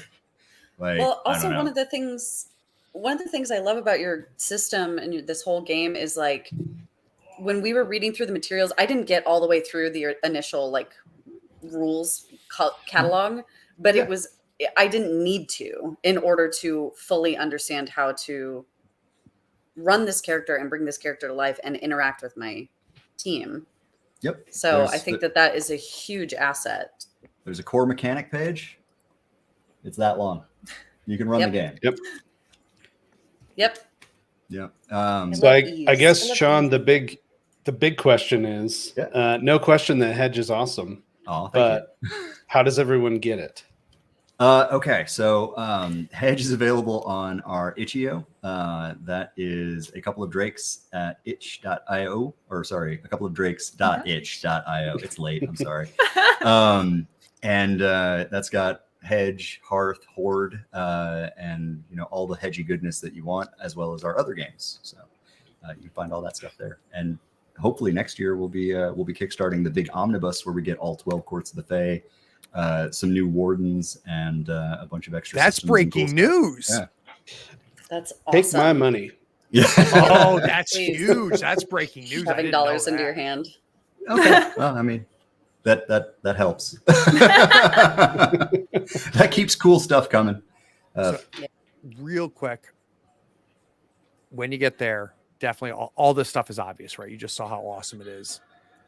Couple things you got to go check out Dead Belt. That's a personal favorite of mine. I love you. It is an amazing solo RPG, especially if you've never done that before. And what's cool is you see why we brought him along, right? He's awesome. It's actually a really cool couples thing too, because it doesn't have to be solo. You can bring someone else in, and it's a beautiful gateway drug to your other half. That's just like, oh, what are you doing over there? But I don't like it. Like, come here, let's do this together. Let's try out. It's fun. Yeah. But they buried the lead because you've got to pick up Quarter Blades.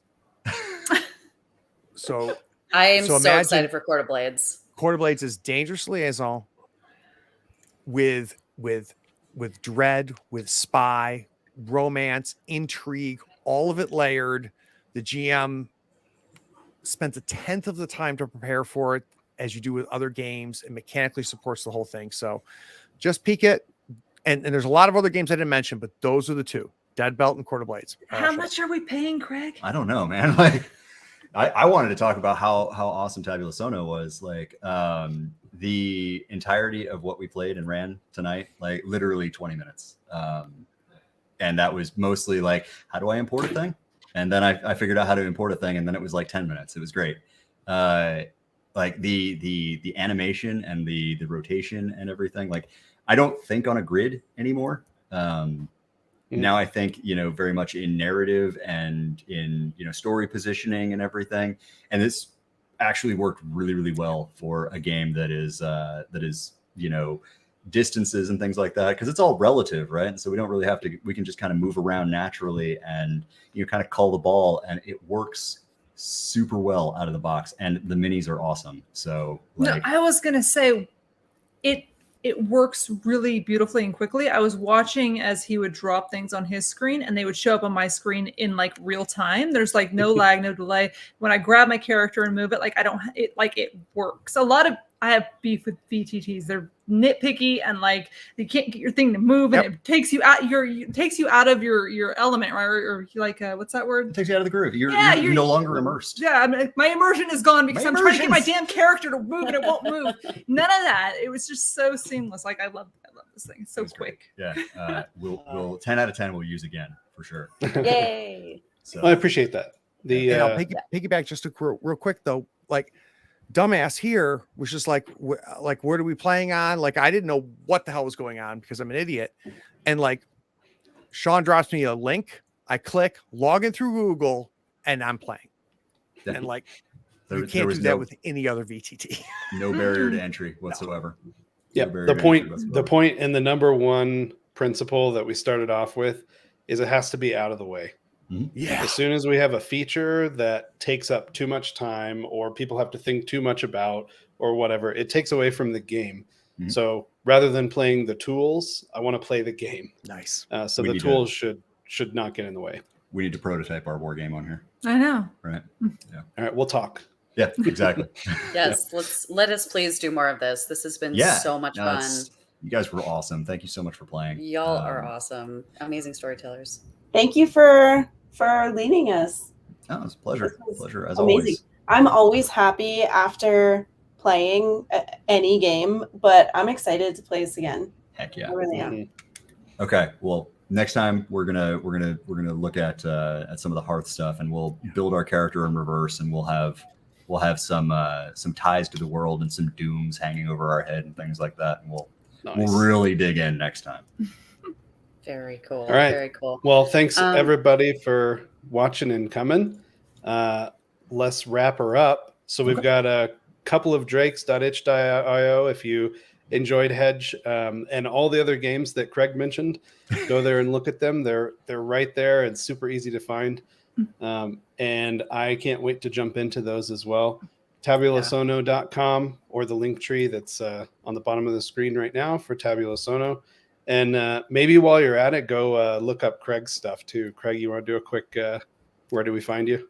Yeah, thirdfloorwars.com. I'm here on Twitch. I'm here on YouTube. Most importantly, if you had as much fun watching Navi as you did tonight, Thursday night, she's an old lady in a coastal Massachusetts town solving murders. I want you to imagine combining Murder, She Wrote with Call of Cthulhu.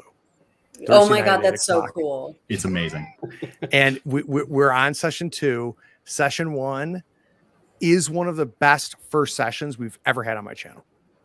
It was really badass. It was really badass. And now I get to pull a Craig and say it's not just actual plays, though, because he has the best interviews out of any podcaster out there, full stop. He's talked to every game designer in existence. You got to go listen to his interviews. He's the best interviewer I've ever heard. Like Joe Rogan can go scary right good. off. Just scary good. Just Like ridiculous. Could easily hold a thrilling and like heartfelt conversation with a blank masonry wall. Which is episode 32, by the way. So, and if anybody's watching or watching after the fact, and that was all too much information to take in for all these things, just pop into our Discord, find somebody with a green name, and be like, "You said a bunch of things, and I didn't get them. Send me links." That was a lot of words. So, all right. Well, thanks everybody for going. We're gonna roll that beautiful bean footage again one more time. That's the Sono trailer, and then we'll catch you all next time. All you beautiful people. Amazing. Okay. Thank you Oh, all. we should wave. Let's all wave and look at the camera. Yeah, that's great. Bye.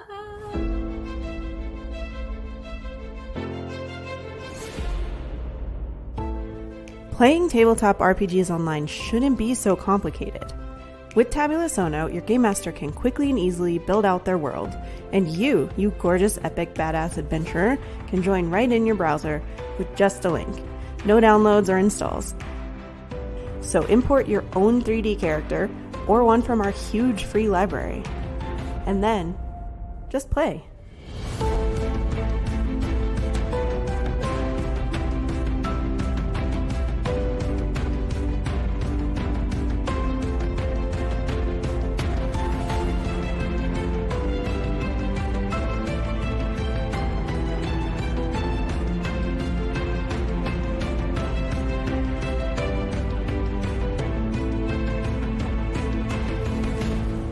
Tabula Sono. Play for free right now.